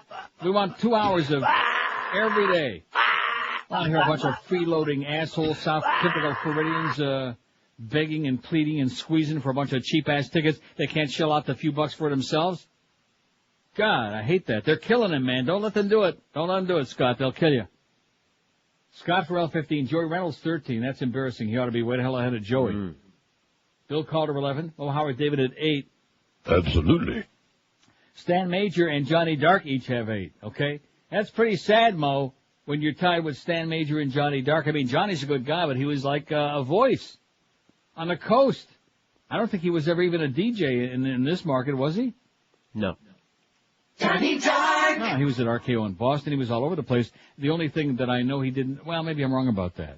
Did he ever work at KISS? He did some stuff for them. That's what we heard lately. Remember, he was doing some weekends in Tefillin. He was Tefillin? Was that before or after Doodah's closed down? Doodah. Every time I think of Johnny Dark, I think of... Johnny Dark's an asshole. And also Doodah, Doodah. Anyway, that's where I used to hang out. It was a country a bar and a joint and grill in place. Yep. Phil Henry 147, George 71. Mad Dog, did I just do this or not? Yeah, Mad Dog 55, Randy Rhodes 37, Suds 24, Rick Riley 23, Ranieri 22, Rick Shaw 21. I already just did this. But that sure killed another 30 seconds real good. Live and local. This is Sports Radio 560 QAM. It's the Eddie Griffith Show, starring Eddie Griffith. What up? Check it out. There's a new sheriff in town. Yes, indeed, if he didn't need it. Hiya, Eddie. Deputy Barney Fife. At your service. Damn, you my deputy? Yeah. You was skinny-ass mofo. Good thing they ain't no real crime up in Mayberry. The Undercover Brother is back, in uniform, on the Eddie Griffith Show. Yo, what's up, baby? Who the hell are you? I'm at B. That's good, 'cause Eddie like a shorty with some junk in the trunk, yeah. Mayberry will never be the same now that Eddie Griffith's in town. Lord, my man, listen, I need me a fro, bro. Give it brother a big old blowout. Ooh, Eddie, you want me to put a little relaxer in there? Ooh, maybe a little Jerry curl, perhaps. Listen up. Don't be making me look like no Al Sharpton. 'Cause I'll throw your ass in there and ain't the oldest the drunk. The Eddie Griffith Show, tonight on Nick at Night, right after My Three Homeboys. 1246 at 560 WQM. This story about women promiscuous with facts of their sex lives. The study by psychologist Terry Fisher at Ohio State and Michelle Alexander University of Maine found women gave a lower figure on how many sex encounters they've had if they thought their answer had become public, and a higher one if they thought they'd be caught lying. When the women thought that they were hooked up to a lie detector machine, the number of sexual partners they reported nearly doubled. Men's answers changed only slightly. How do you like that? Right. Knew this all the while. Yeah. Well, here's what it says. How can you forget Greg? Oh! Grego. Right. Yeah, get him on here. He won an award from the South Florida Bitches in Broadcasting. Yeah, that was an exciting month. Yeah. That was really an exciting month of hearing about his girls' bowel movements every day. That was very scintillating radio. Nice going, P.D. Bolger again, you loser, you jackass. Caca. Poop. Here's the facts that this is hysterical. This may be the most amusing facts I've ever gotten in my life. It says, I was trying to figure out a way to describe who my crazy aunt was when literally as I sat down to type this, I hear on the radio, can I have the tickets, please? I guess if I played it, it would have like more, significance. Yeah, an impact. The free ticket lady. WIOD. Hello? Ticket Central. Hello, can I have the tickets, please? There she was. Well, anyway, it says, that was my crazy aunt that day asking for tickets for what she didn't know. She just wanted the tickets. Well, perhaps you could do this 93-year-old lady a small favor. She has distanced herself from the rest of the family, and she doesn't keep in touch. But now her 90-year-old sister has died. Please mention this on the radio. I think you're her only contact with the real world. Her name is Louise. Her sister's name was Sally. Please tell her to contact her cousin Seymour. Thank you. Hey, Louise, Sally's dead. Call Seymour. Got it? Got it. No tickets for you, though. And it's a sad thing, because I bet she called Pharrell for some baseball tickets. She was going to take Sally this weekend. Well, if she calls, we have some for her. Yeah. Mike in Miramar says we should stop searching for weapons of mass destruction in Iraq and start searching for more 86-year-old old farts driving Maruni Buick LeSabres here in America. These fossil-driving Jew canoe weapons of mass destruction are everywhere. Old Man Weller killed more people than your average Hamas suicide bomber. And guess what, Mike? Absolutely correct, sir. You got your thumb on it. Drugs from Canada spark U.S. row. I want to say it again. It's a scam. The so-called Seniors Coalition is a manufactured lobbying group created by the drug companies themselves. It says it may come as a shock, but Canadians apparently are putting their lives on the line each time they use prescription drugs approved by Ottawa. This is in the Toronto Star. or so millions of Americans in more than half of the 50 states are being told in radio commercials. A bipartisan group of members of Congress yesterday blasted the U.S. radio campaign as irresponsible scare tactics by the giant U.S. pharmaceutical industry. In a bid to defeat legislation that would allow the reimportation of American-made drugs from Canada and Europe, a lobby group calling itself the Seniors Coalition is questioning the safety of Canadian and European prescription drugs, The Seniors Coalition adds say Americans are now facing a potential stream of drugs into their country for which there can be no assurances of safety, effectiveness, or quality. It's one thing for a politician to risk their own life with unsafe medicines, it says. It's another for them to risk yours. That line set up a bare-knuckle battle between U.S. politicians and the drug industry with Canadian drugs in the center ring. Well, at least we're not sending no mad cow anyway. How do you like that? That we know of. British claim they invented lasagna. I'll save that one. That sounds good for lunch, no? Yeah, it does. Can't do it. High in carbs, baby. It's all carbs. I'm having a little bit of a sugar withdrawal today. I've got 2 days with no sugar. Oh! And my head is spinning. I got a headache. I forgot what happens. You can do it. When you go into sugar withdrawal? Right. Seriously, you get it when you start the Atkins, for example, which I'm trying to do now. I've lost 3 pounds in 2 days, but man, have I got a headache. You can do it. Work through it. Oh. Maybe the headache's from hearing Pharrell giving away those Marlins tickets. You think that could be it? Quit doing it, Scott, you idiot. Had a great thing going, and now he's giving away frickin' Marlin tickets. WQAM. QAM, I hear you breathing. Yeah, I'm here. Yes, sir. I just got a suggestion there. Larry King. He's on there. Oh, he is? Oh, I didn't hear him He's only got one vote. Oh, yeah? Well, I've been on the phone there so long, I didn't hear him put it on. Okay, thanks, pal. Okay, all right, bye. Bye. Did he put it on there? It's on there. I know it's on there. I just told you he's got one vote. I just perused, okay? Maybe he's got more than one. I don't want to be lying. I'm dying. No, Larry King's got one. Only one, Larry. Most guys got a pair. You got one. Joe Rose got one. Defoe got one. Crazy Kramer got one. Ron Diaz got one. How about what's her name that died? Celia Cruz. Celia Cruz, how she got? Chris Baker won. Jim McBean won. Skip Herman won. So you put them together, you don't have much. You got a pair. And again, this is an age thing. If we had a lot of old farts listening, then these people get a lot more votes. Right. G. Michael McKay's got a vote. Aaron Summers got one. Earl of Pearl one. You got one, Earl. Don Cox has one. Alan Burke one. Jack Cole two. Craig Worthing a pair. Jazz McKay's got two, and they're both on the outside, I think. Well, maybe they got out by now. Brooke Daniels has got two. Footy's got three. Meg Green has got three. Oh, my God. Now, you know that? Oh, you got to be kidding me, okay? Well, there's Meg, her daughter, her son, her husband. Hello. Randy, I don't hate you at all. Congratulations. Get out of here, Meg. You want to know something? Truthfully, I'm happy for you. Why are you happy for me? Because I am going to my boat. We're going out for a cruise. I'm having for the 4.5 years my first weekends off. I'm promoting my video, not a Yeah. I figured it was some kind of promotion thing. No, not at all. I'm just saying that I welcome you to the station. Honest to God, I do.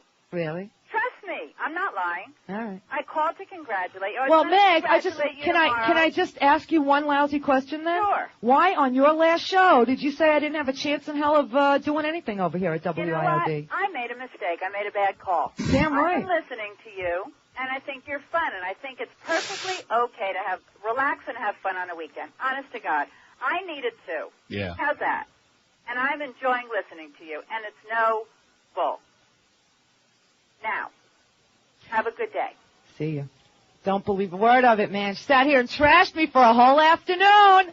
A whole afternoon. Sat here and said I didn't have a chance in hell. I had no talent. What the hell was I doing here? Boy, Gary made a big mistake.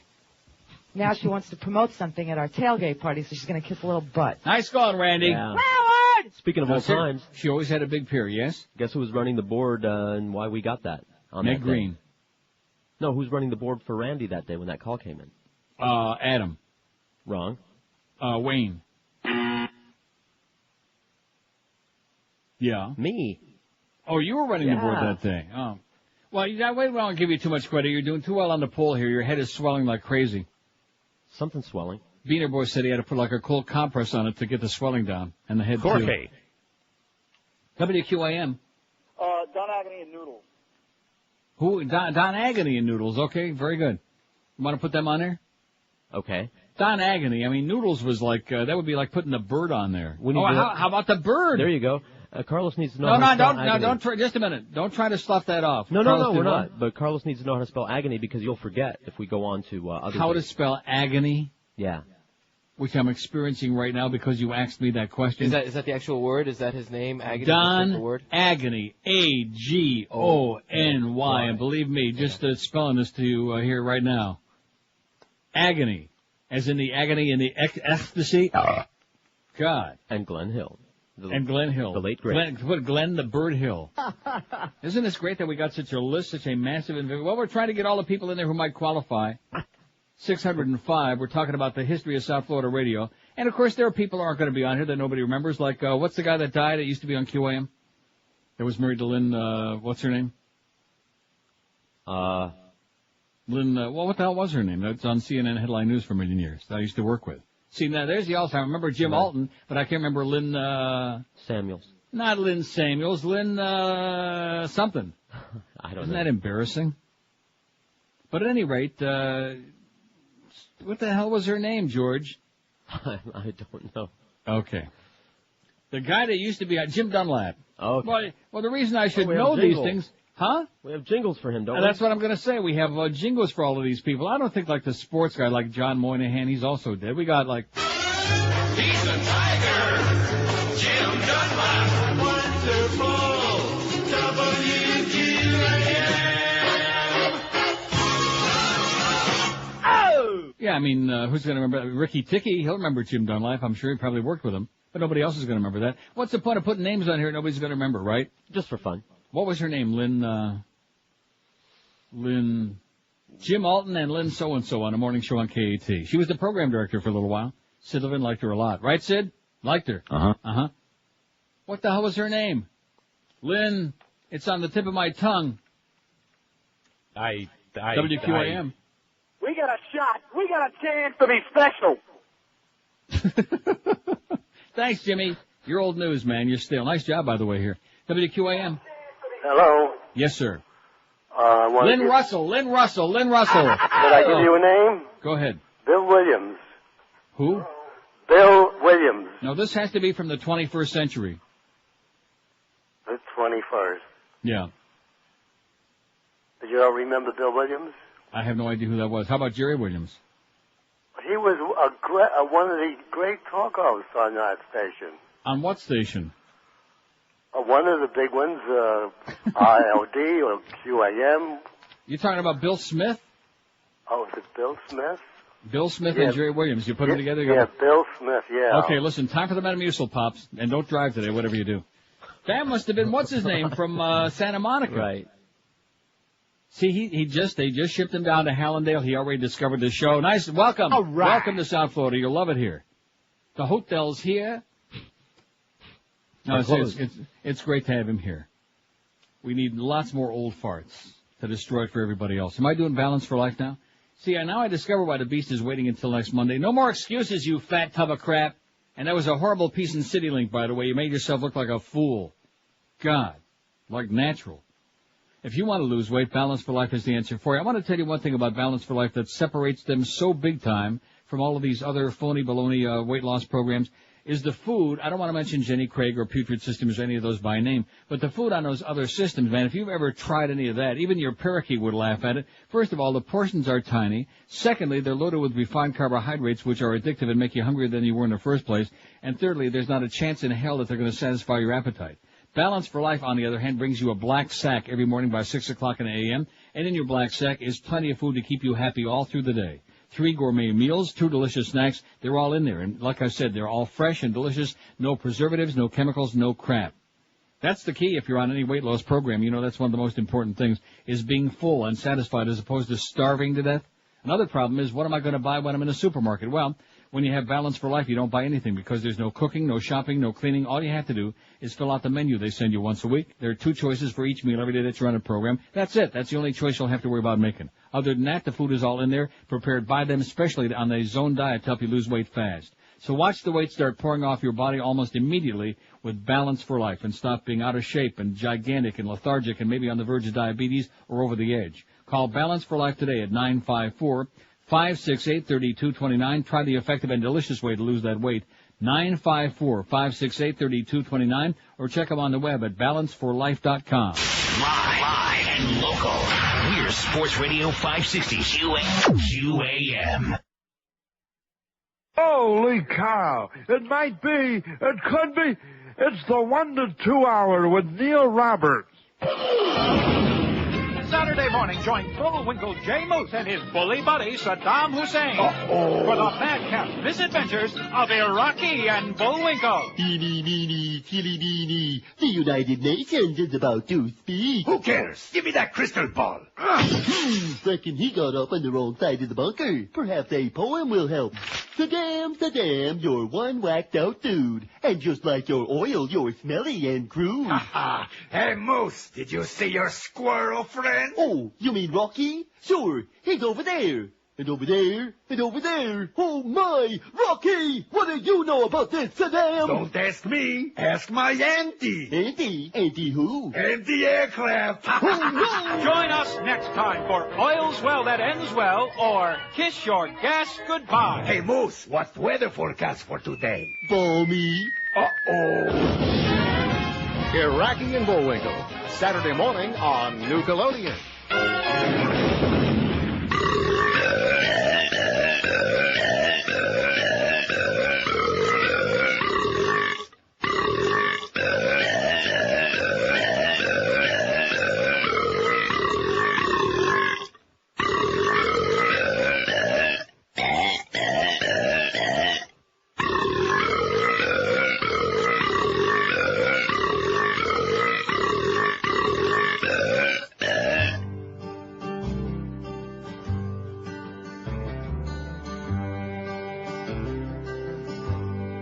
Some people don't. They don't have a clue. They walk all around with their head up their glutes. It's always the same. They're just looking for fame. And they love the abuse, like the chronic from Lutz. Oh, the chronic from Lutz is first on the line, 'cause he's hooked like a catfish with half of its mind.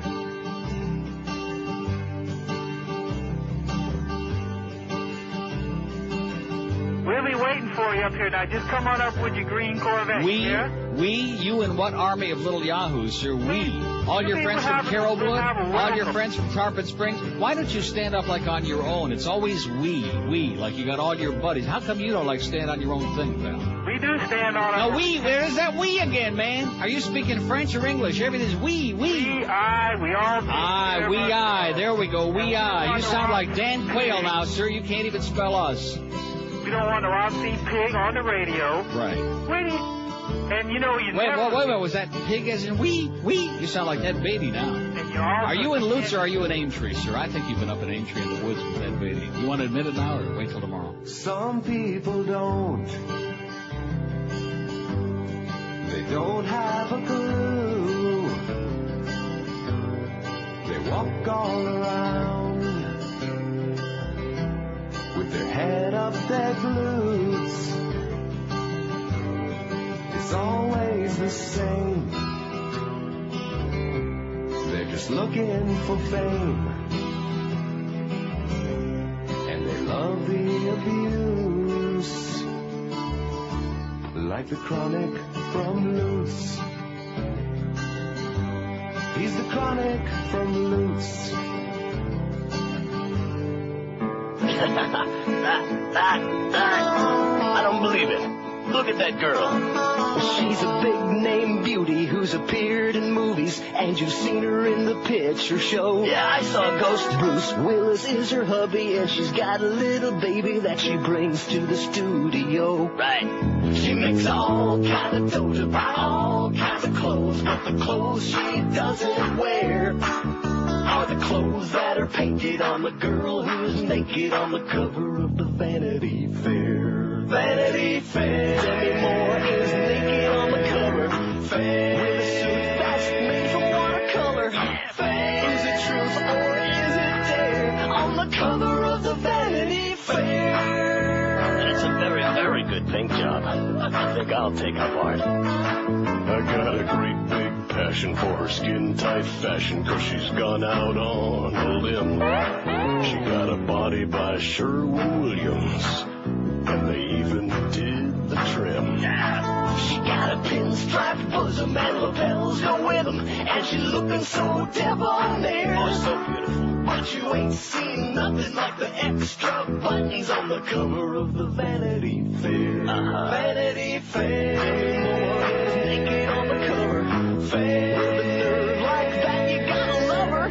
Fair. You excuse me if I stare at the cover of the Vanity Fair. On the cover of the Vanity Fair. Demi Moore is naked on the cover. Fair. Bought an extra copy for my bride. I want one. Completely bare on the cover of the Vanity Fair. Oh, yeah, that's right. She's right there in the cover, man. Looking so beautiful, smiling. She ain't even pregnant this time. Millions of Americans shower with Lever 2000, the body soap for all your 2000 touchable parts. Now there's new Lever 2000 touchable parts and your 3 untouchable parts. Hey, boss, how was your workout? Great. You know, nothing perks me up in the middle of the day like a quick game of squash and a nice hot shower. Well, you look really refreshed, sir. And I feel refreshed thanks to Lever 2003. Lever 2003? My new soap cleans my 2,000 touchable parts and my 3 untouchable parts. What untouchable parts, sir? Well, my anus, for one. Why don't I just drop my pants and let you see for yourself? Sir. Clean as a whistle, look. Very nice, sir. But don't touch. No, sir. And check out my scrotum. Your scrotum, sir. My second untouchable part. How's that for fresh? Fresh as a daisy, sir, but... Don't touch. Not a problem, sir. Yeah, I knew you wanted to. I really have to be going, sir. But you haven't seen my third untouchable part. Oh, that's okay, my sir. penis. Oh, God. Look. But don't touch. I know, sir. No, you can touch this one. No, thanks, In fact, I insist. I'd really rather not. Here, give me your hand. That's it. You kicked me right in the crotch! Sorry, sir. I didn't mean to scuff your scrotum. It's only the shoe polish, sir. It'll wash right out. Lever 2003, the soap that leaves you feeling so clean you'll be touching yourself all day long. 10 after 1 at 560 WQAM. You're right. I got lists here from people. Well, if we're going to put them all on there, might as well put them all on there, right? I'll just pass these along. Guess who else we didn't put on there? Ken Malden will be upset. Now, did Ken do a music show on GBS? Because that's before I came to the market, I believe. I don't know. He might be out there. Carlos says yes. We were talking about it yesterday. I believe he did, but I can go Okay, well, right now. Ken Malden on there is one of my favorite people in the world. Ken Malden and Arnie Ginsberg, who was at Gbs for about 100 years. Maybe not 100, but at least... About 30, man. Yeah, Arnie Ginsberg. Remember Arnie... not Arnie Ginsberg, Arnie Warren. Arnie Ginsberg was in Boston. And you're letting me say these things. That's like you know. I know. Arnie Warren, okay? Arnie Warren. I apologize to Arnie Ginsberg if he's still alive, because Arnie Warren was a corny old coot. Anyway. Al B. Silk, he should be on there, right? Right. Bill Zimmer. Now, see, I'm not putting the sports people on there. Because that's a different category. We can do a whole separate thing on that someday. Because this other list you got me has got a whole bunch of sports people on there. We're not putting sports nerds. How about Steve Goldstein? Because he does a talk show, not just sports play-by-play stuff. Geldy, get Geldy on there. Castronova, how could you have forgotten him? Easy. Yeah. Yeah, real easy. Paul Castronova. And Young Ron. And put Young Ron on there separately. Ron, what's his name? Brewer. Is that his name? I don't know. I don't know because I don't listen. Liz Wilde. And how could we, this is you, I blame this on you, of all the people to forget the Sheik. He crossed my mind, but he was on for like 30 seconds as well. Come on, Neil, you can do better than that. He deserves to be on there. Now I'm embarrassed for getting Roby Young. Roby Young should certainly be on there. Captain Dave Caprita needs to be on there. He wasn't just with me on Zeta, he was all over the place. FM. And you'll never believe who I was, my psychic powers again. Thanks, by the way, for the list, Mark. I was thinking about in the shower this morning. I have no idea why. I guess I was thinking up this poll. Okay? Debbie Ellis. Boy, was she a cow. Get her on there, Debbie. I never saw her in my life, but evidently she was like a little on the porky side. Speaking of Debbie. Yes? How about Joyce Kaufman? Oh, Joyce Kaufman would be wonderful. Let's get her on there. Did you put Norma Kent on there yet? Would I want to get her all twisted into a knot? Norma Kent. Anybody else from the light bulb that we forgot? You got, what's her name? Rick Spiderman? Right. Siderman. Seiderman. Got it, Beaner Boy. Seiderman. Rick Siderman. Joyce Kaufman. How about what DJ about the guy? What about the guy that we got the bit about? The boring guy. What's his name? Begins with an S. Mark Scheinbaum. Oh, damn. See the way I did that? Begins with an S. You have to, when you get to be an old fart, use word association. What's my name? Begins with an N. I wrote it down on my wrist. Anyway, here's one from Neil in the Keys. What about Warren Cromartie? Now, he's a sports nerd, plus it says, too bad he doesn't work for us anymore. We could have the Mo and Crow show in the morning.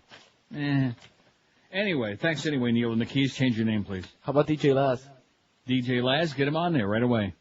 What about, what's his name, that fruitcake, that Power, the one you mentioned before, Tony the Tiger? I mean, our good close friend?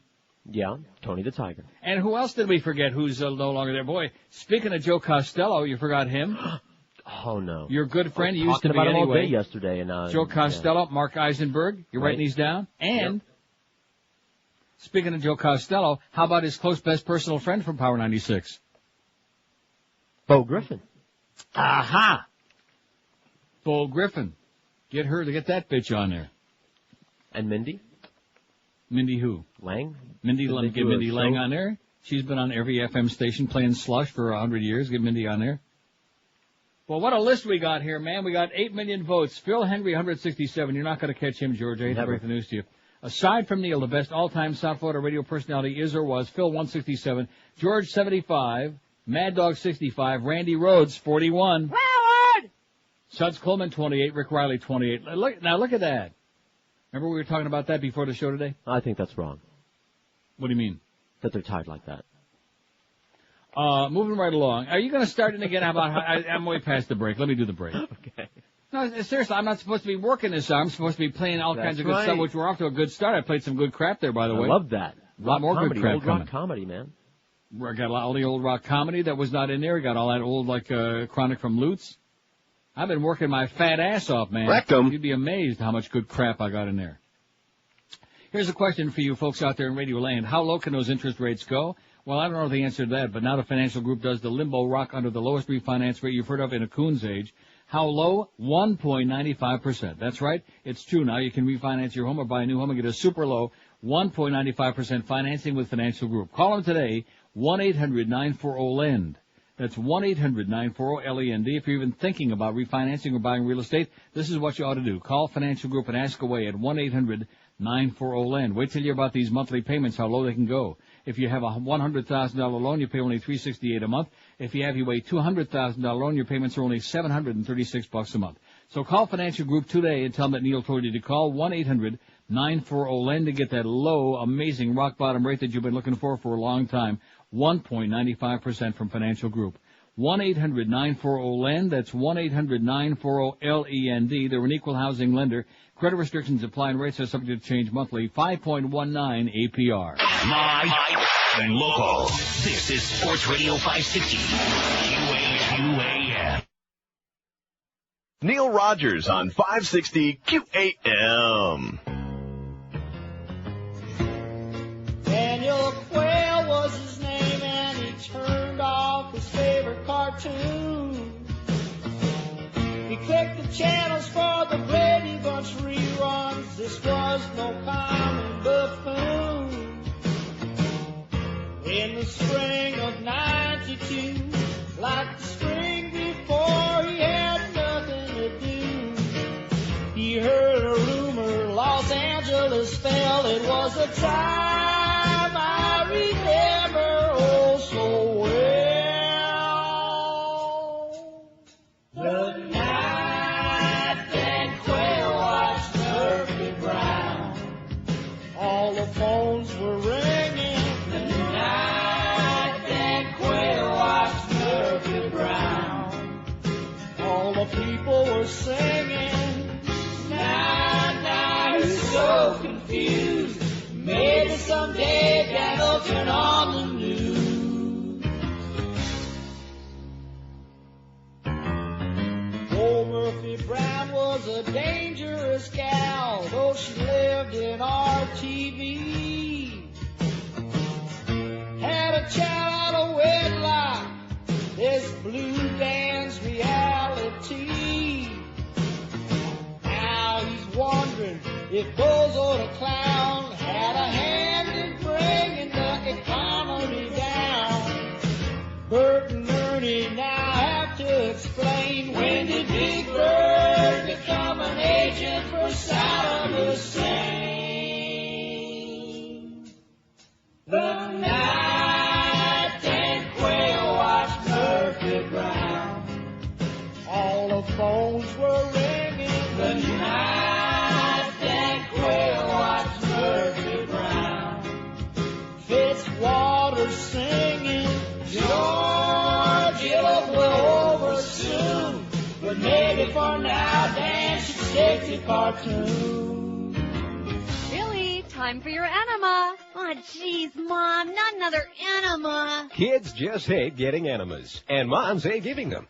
But now there's a brand new enema that kids just love. Introducing new M&Enemas, the candy-coated chocolate enema that makes getting cleaned out fun. Hey, Mom, can I have another enema? I don't know, Billy. That makes your third enema today. Please. Well, okay. Cool. And this time, I want a green one. Oh, sorry, son. I took all the green ones. Oh, Dad. My two boys.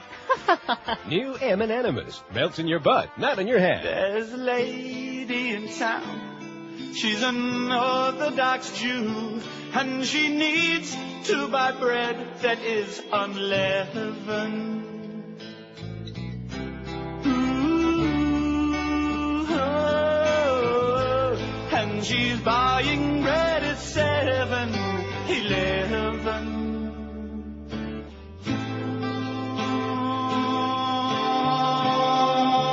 And the bread is wonder.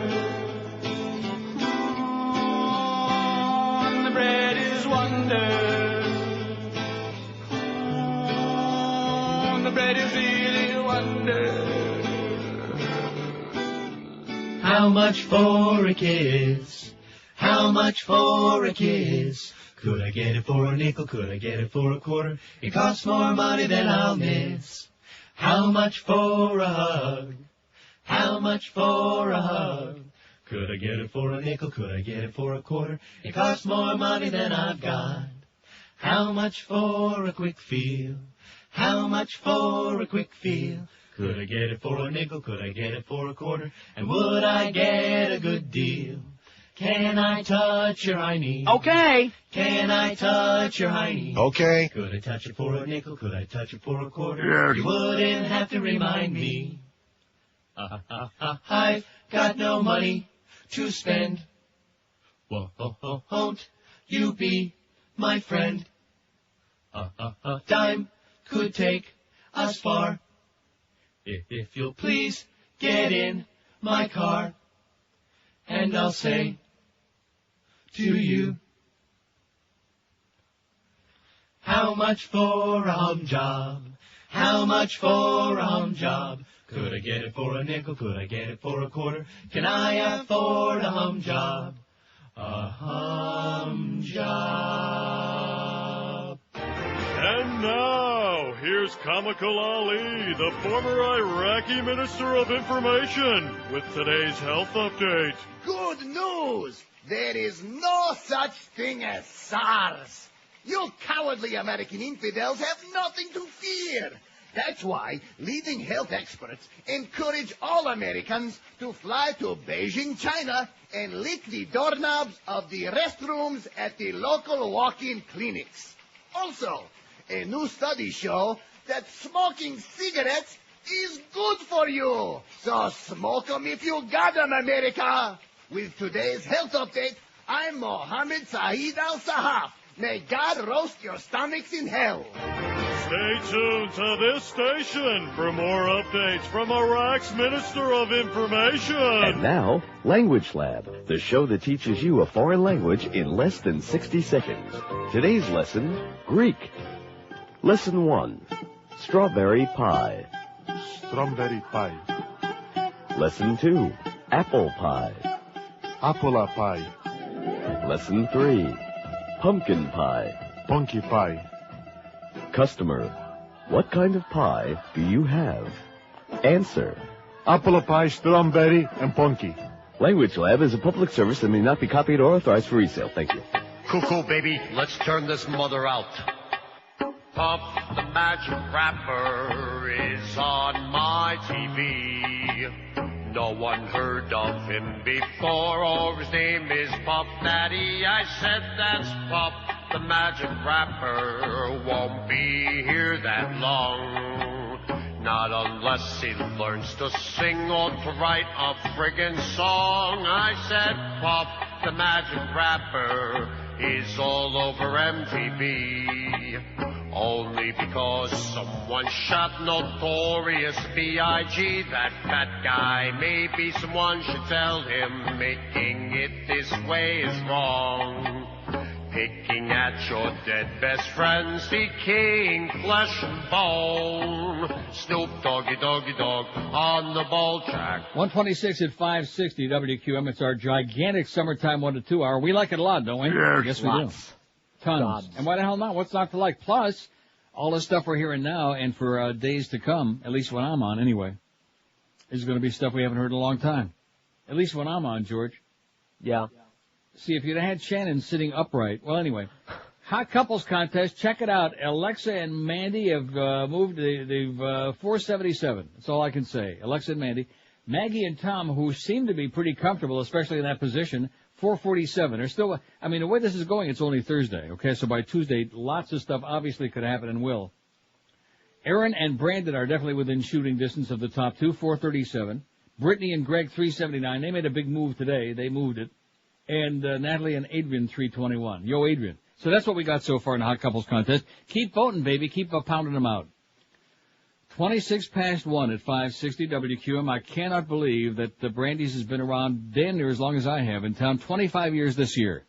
Serving people right in South Florida with fantastic brand name shoes at unbeatable everyday low prices. Rockports, Echoes, Mephisto, Timberland, Clark's, SAS, Florsheim. All the top names in the shoe business. And no matter how big or tiny your feet may be, they got exactly the size you're looking for in stock like right now. Men's sizes 6 to 15, women's 5 to 12, widths from the very, very narrow to the very big, fat, and wide. And with over 40,000 pair of shoes, and they're gigantic, they're humongous, 8,000 square foot mega store, you can be damn sure, you can bet Greg Reed's life on it, that whatever you're looking for is in stock right out of stuff on your feet.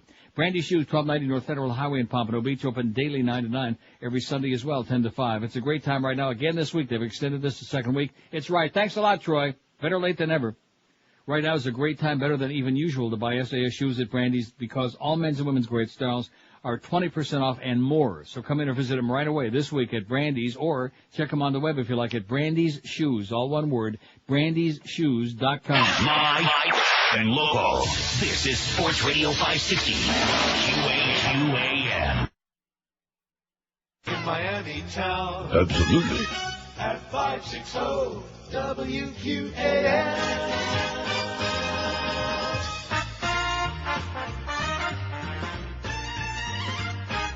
As long as I'm swinging and the naked chicks keep my ding-dong dinging, I'll keep on swinging my schlong. You know I'll always be smiling when the towel comes off and I go muck diving. I'll have a throbbing ding-dong. You're not alone in the back as you swing the night away. A little drink, a little dance, not to mention a nice buffet. As long as I'm swinging and the naked chicks keep my ding-dong dinging, I'll keep on swinging my schlong.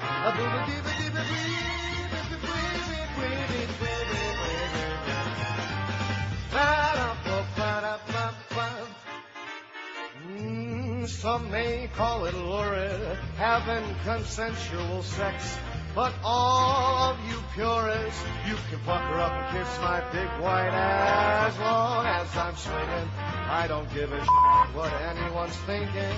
I'll keep on swinging my, I'll keep on swinging my, I'll keep on swinging my schlong.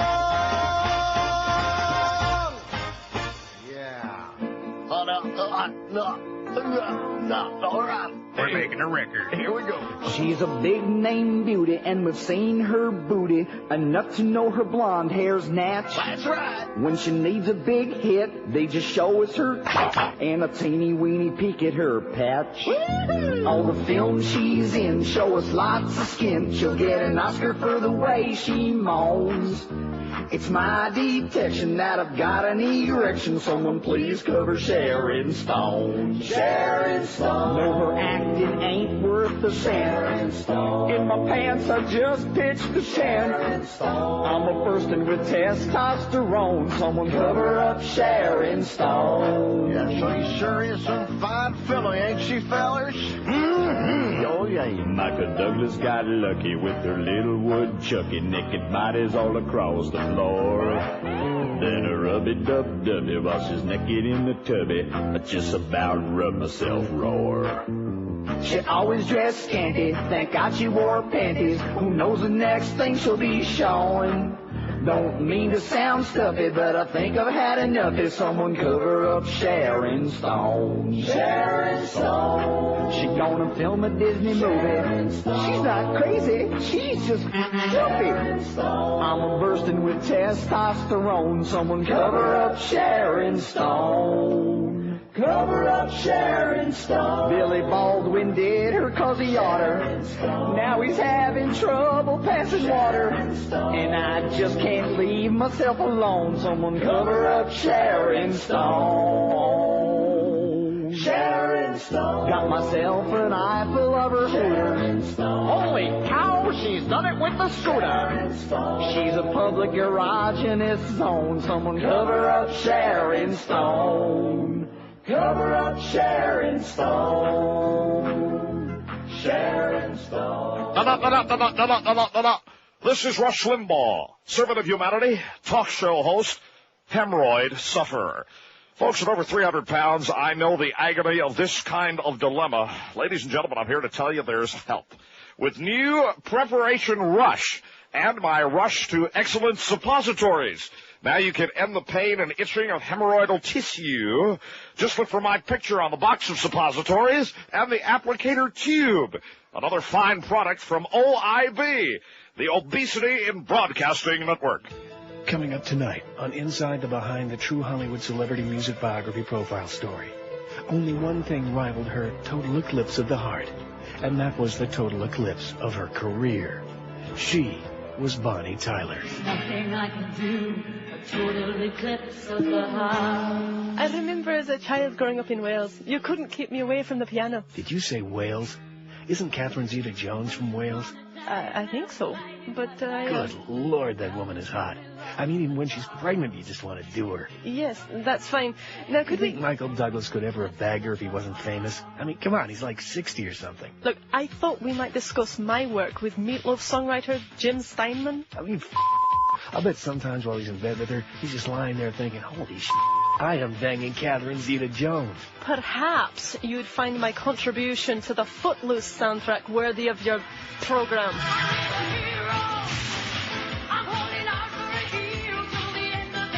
Yeah, Footloose is great. Good for you, Catherine. Bonnet. Whatever. Hey, do you ever see her around, in Wales? I'm not interested in Catherine Zeta-Jones. Oh, come on. I bet even women want a piece of her. I think she holds tremendous appeal to both sexes. Bloody hell, I'm going away now. Didn't you already do that back in 1985? Anyway, it's a big, juicy, sopping wet look at show business tonight on Inside the Behind.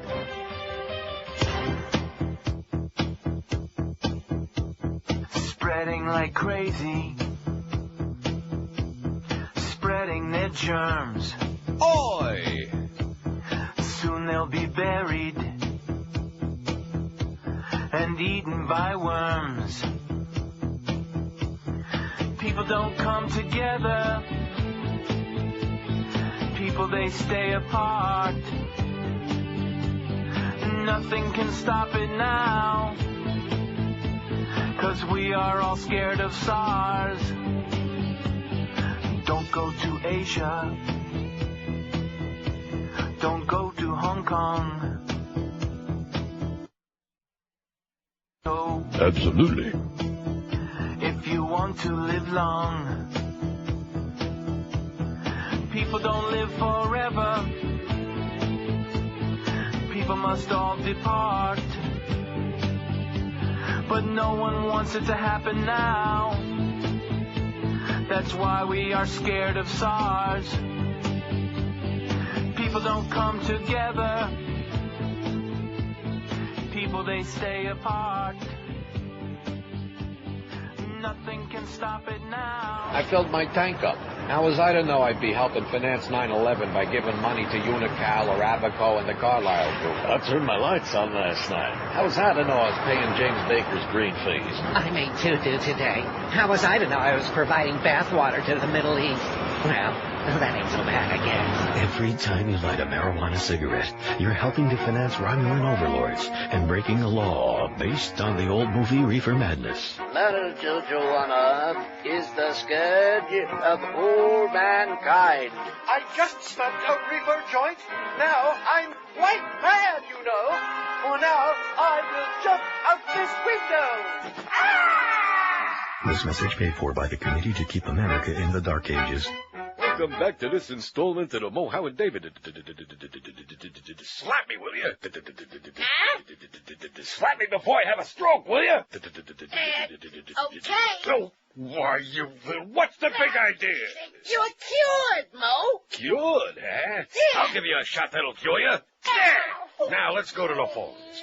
Melrose Park, behind the abandoned Panty Pride. Hello? Oh, yeah, hi, Mo. Yeah, what do you know? What do you say? I just want to tell you I love your show, man. Why, thank you. And have you seen my dead beaver? What dead beaver? The one that's glued to your head. Huh?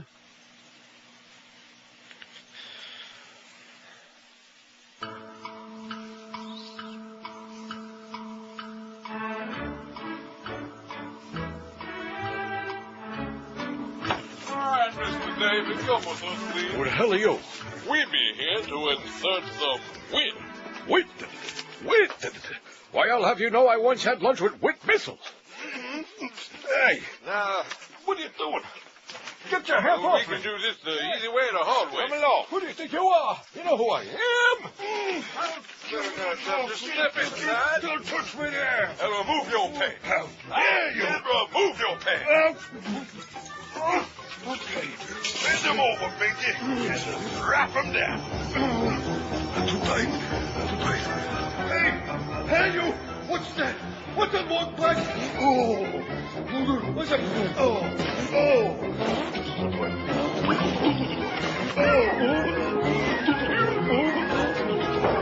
Say, my prostate is tingling. Now I know how that jizz guzzle up.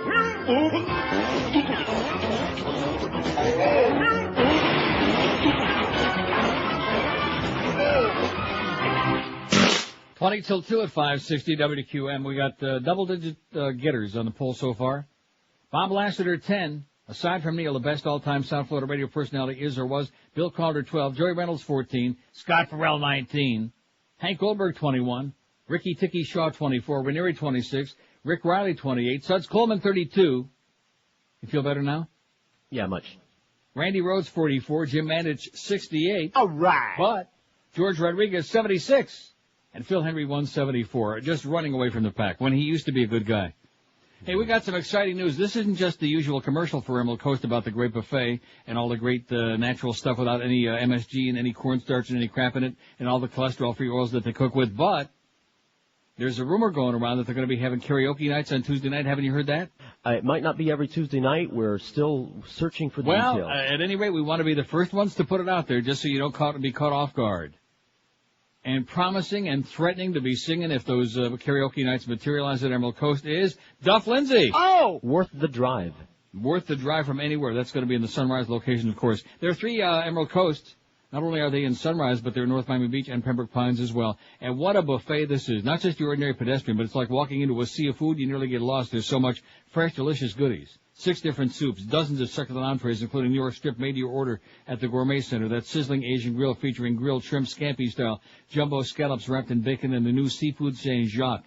Dungeness crab and ginger and scallions, hand-carved prime rib, new oriental chicken salad, and so much more. The buffet features a full salad bar. There's a sushi bar and fresh shrimp cocktail, too. And if you have, by some miracle, a little bit of room at the end, stuff some dessert in your mouth or in your pants because it's outstanding. The dessert bar features pies, cakes, pastries, ice cream with all your favorite toppings, fresh fruit as well. You'll find them in Sunrise, Pine Island, and 44th Street. Duff Lindsay coming there soon. Collins Avenue, just north of 163rd, North Miami Beach. And at the intersection of Flamingo and Pembroke Roads in prestigious Pembroke Pines.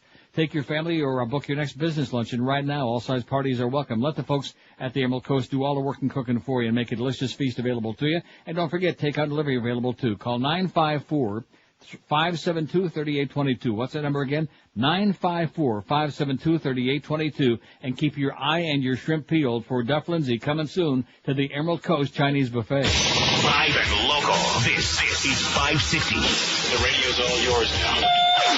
QAM.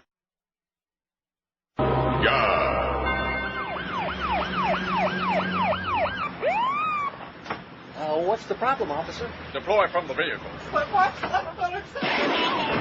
If you're caught driving without a seatbelt, you will be removed from your car and shot.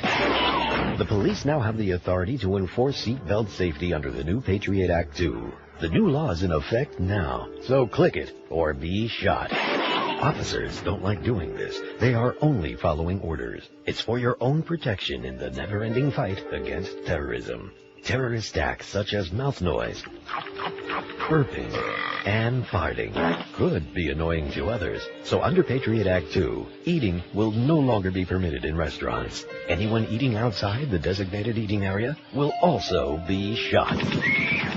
It's the law. The law. We like saying that. The law. The law. The law. The law. The law. It's the law.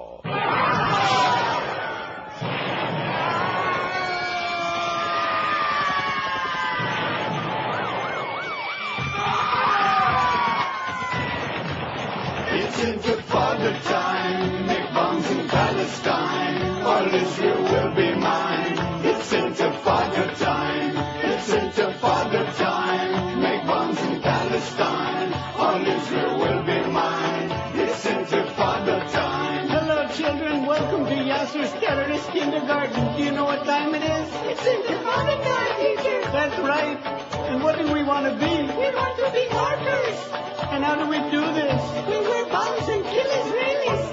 And who are our heroes? Osama bin Laden, Yasser Arafat, Adolf Hitler. And how will we fund our activities? With money from Saddam Hussein, Saudi Arabia, News Arab Oil, to blackmail America.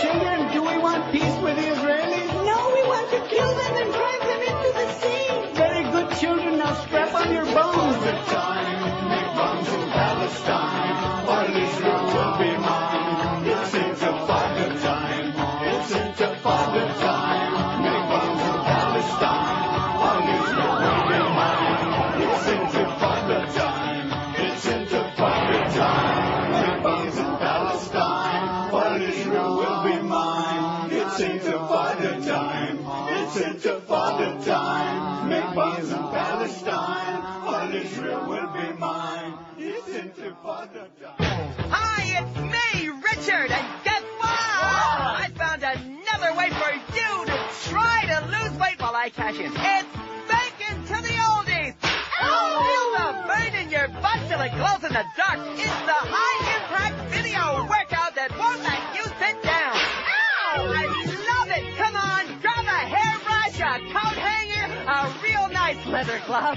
Raise those arms and start beating to the great hips like bend my booty.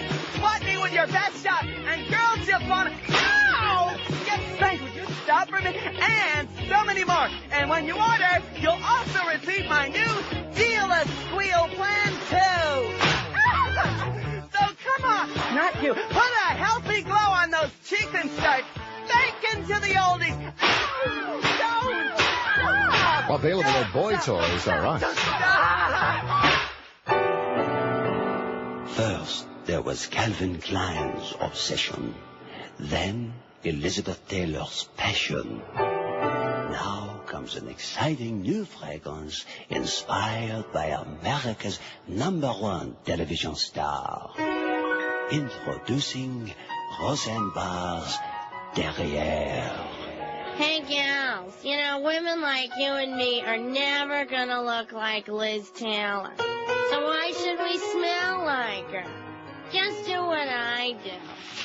Splash some of this junk on and tell your stud muffin to kiss your derriere. Imagine how you'll feel with Rosenbar's Derrière on your face. Believe me, there's nothing bigger than my derriere. Derrière. Just look for the huge pink can, new from Estée Lauder. Here's Ricardo Montalban and the Chrysler New Yorker. This luxurious automobile has always delivered the performance you'd expect from a New Yorker. And now Chrysler introduces an onboard microprocessor which even speaks to you just like a New Yorker. Hey, moron, you want to put on your f***ing seatbelt or would you rather eat the steering wheel, huh? Ah, yes, this is truly a New Yorker. Hey, genius, you left the goddamn headlights on. Jeez, you're one dumb asshole, you know that. And for the most dangerous city in the world, a security system second to none. Hey, bagel brains, you want to lock the f***ing doors? Or maybe we should put a f***ing sign in the f***ing window that says rip me off. Yes, the Chrysler New Yorker. If you can find a better luxury car, buy it. Buy this, dipshit. I got your luxury right here. You know, Roseanne made a mistake in that bit. When she said she would never look like Liz Taylor. Yeah. See, if you wait long enough. 152 at 560 WQM. We got the Mad Dog coming up at 2 o'clock. The Humper, Hank Goldberg, 4 to 7. The Big 7 o'clock because there's no ball game tonight. Eddie K at 10. Joe and Mark overnight 2 to 5 at a.m. And the good news is no Mo. He's on vacation again tomorrow. Absolutely. Geldy solo in the a.m. before Pharrell. If you're in a really crappy, meaningless dead-end job making almost peanuts, is college too expensive and takes too long for you to wait to find a life and a career? Well, here's the answer for you, perhaps. If you can afford only $10 a month and commit yourself to 3 nights a week for 4 months, Fast Train can help you achieve a brand new high-paying computer career and change your life forever. That's right, just $10 a month and 3 nights a week for only 4 months for individuals who qualify. So call Fast Train. What do you got to lose beside a crappy job? Call 1-866-FAST-TRAIN. With 4 locations all over town, there is bound to be one nearby you. Call Fast Train at 1-866-FAST-TRAIN. You'll be talking to a trained career counselor who really knows their crap. Fast Train offers day, evening, and weekend schedules, job placement, hands-on training. So do Todd Reck and all yourself a big favor. Call Fast Train today at 1-866-FAST-TRAIN. Don't forget, Fast Train's deferred payment is valid for a year. Regular payments apply thereafter. Whether you're a high school student on summer break, somebody in an underpaid dead-end job, or just looking to increase that bottom line, call Fast Train today and get out of that rut, out of your dead end. Call 1-866-FAST-TRAIN or check them out on that wicked World Wide Web at fasttrain.com. We are Sports Radio 560 QAM. All the crap you can unwrap, all the slime, all the time. Eisner? Mr. Mouse? What the hell are you doing to me? What do you mean, sir? Why am I reading in the paper you're going to put a Disney theme park in Brooklyn? Well, sir, we're just scouting locations. Jesus, I'm scouting CEOs. You are killing me. But sir, look what we've done with New York City, Times Square, 42nd Street. Hang on. Remus! Remus! Turn off the vacuum cleaner, Remus! Get that bluebird out of here! Okay, boss. Eisner. But sir, look what we've done with Midtown Manhattan. 42nd Street is incredible. Oh, you know what? Publicly I supported that, but you took all the porn away. You're killing me. I'm going through Gaviscon like Pez. We're just scouting areas. Calm down. Listen to me, Butt Munch. Don't tell me to calm down. We got lucky with Lilo and Stitch, $128 million. Now, you're trying to ruin the whole network. What kind of programming are you running? Hang on a minute. Remus! Yeah, you got bluebird crap all over your shoulder. Clean yourself up, for heaven's sake. And turn off the vacuum cleaner. Okay, boss. Good God. Sir, the network is fine. Why couldn't you come up with American Idol? Good God, you're still running James Bond movies. They're 60 years old. Why don't you just put Steamboat Willie on and be done with it? At least then I'd make a couple of damn dollars. Well, the movie division's fine. You mentioned Lilo and Stitch, and now we have the new M. Night Shyamalan movie coming out later this summer. I know, signs. What the hell does that mean? Stop sign, yield sign? You gotta start swinging some of these titles past me. Please. Remus. Remus. Can't hear you, Bob. I know you can't hear me, Remus. You're still running the vacuum cleaner. Yes, that's right, Bob. I'm running the vacuum. Get out of here, Remus, and take that bluebird with you. All right. Hi, sir. Yes, sir? I'd be very careful the next time I started my car if I were you. What do you mean, sir? I'm about done with you. What? About done. What, sir? I'll put Hannah Storm in your job. But, sir, You're terrible. I'm sorry. Maybe I'll put Remus in there. How'd you like to be president of Disney, Remus? Oh, my. What a wonderful day. Get out of here, you nutbag. Yo, what you call that stuff, man? Baba Ganoush? Get that mess out my face. Damn. Give it to Mikey, man. He hate everything. Say, that's not too bad. He liked it. Hey, Mikey.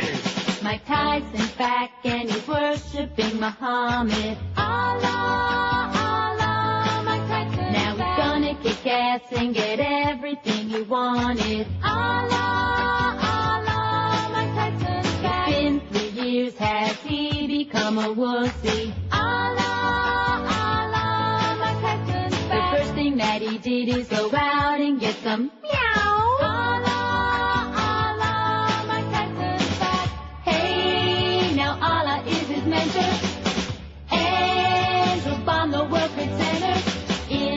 He's gonna look to deck ya. Allah, Allah, Mike Tyson's back. Just stand east, cause he'll be west facing Mecca. Allah, Allah, Mike Tyson's back. Hey, Iron Mike, get your big hand off our asses. Allah, Allah, Mike Tyson's back. That skullcap is cute, but we won't go for your passes. Allah, Allah, Mike Tyson's back. Now, to pinching tails, every butt cheek's got a veil. We thought in jail that you might turn gay. How-oo, how-oo. You'd make a real cute Miss Black USA. How-oo. Like Tyson's back and he's Koran contemplate. Bye, bye, bye! The Neil Rogers Show on 560 WQAM, Miami, Fort Lauderdale. Party. Yeah. Absolutely.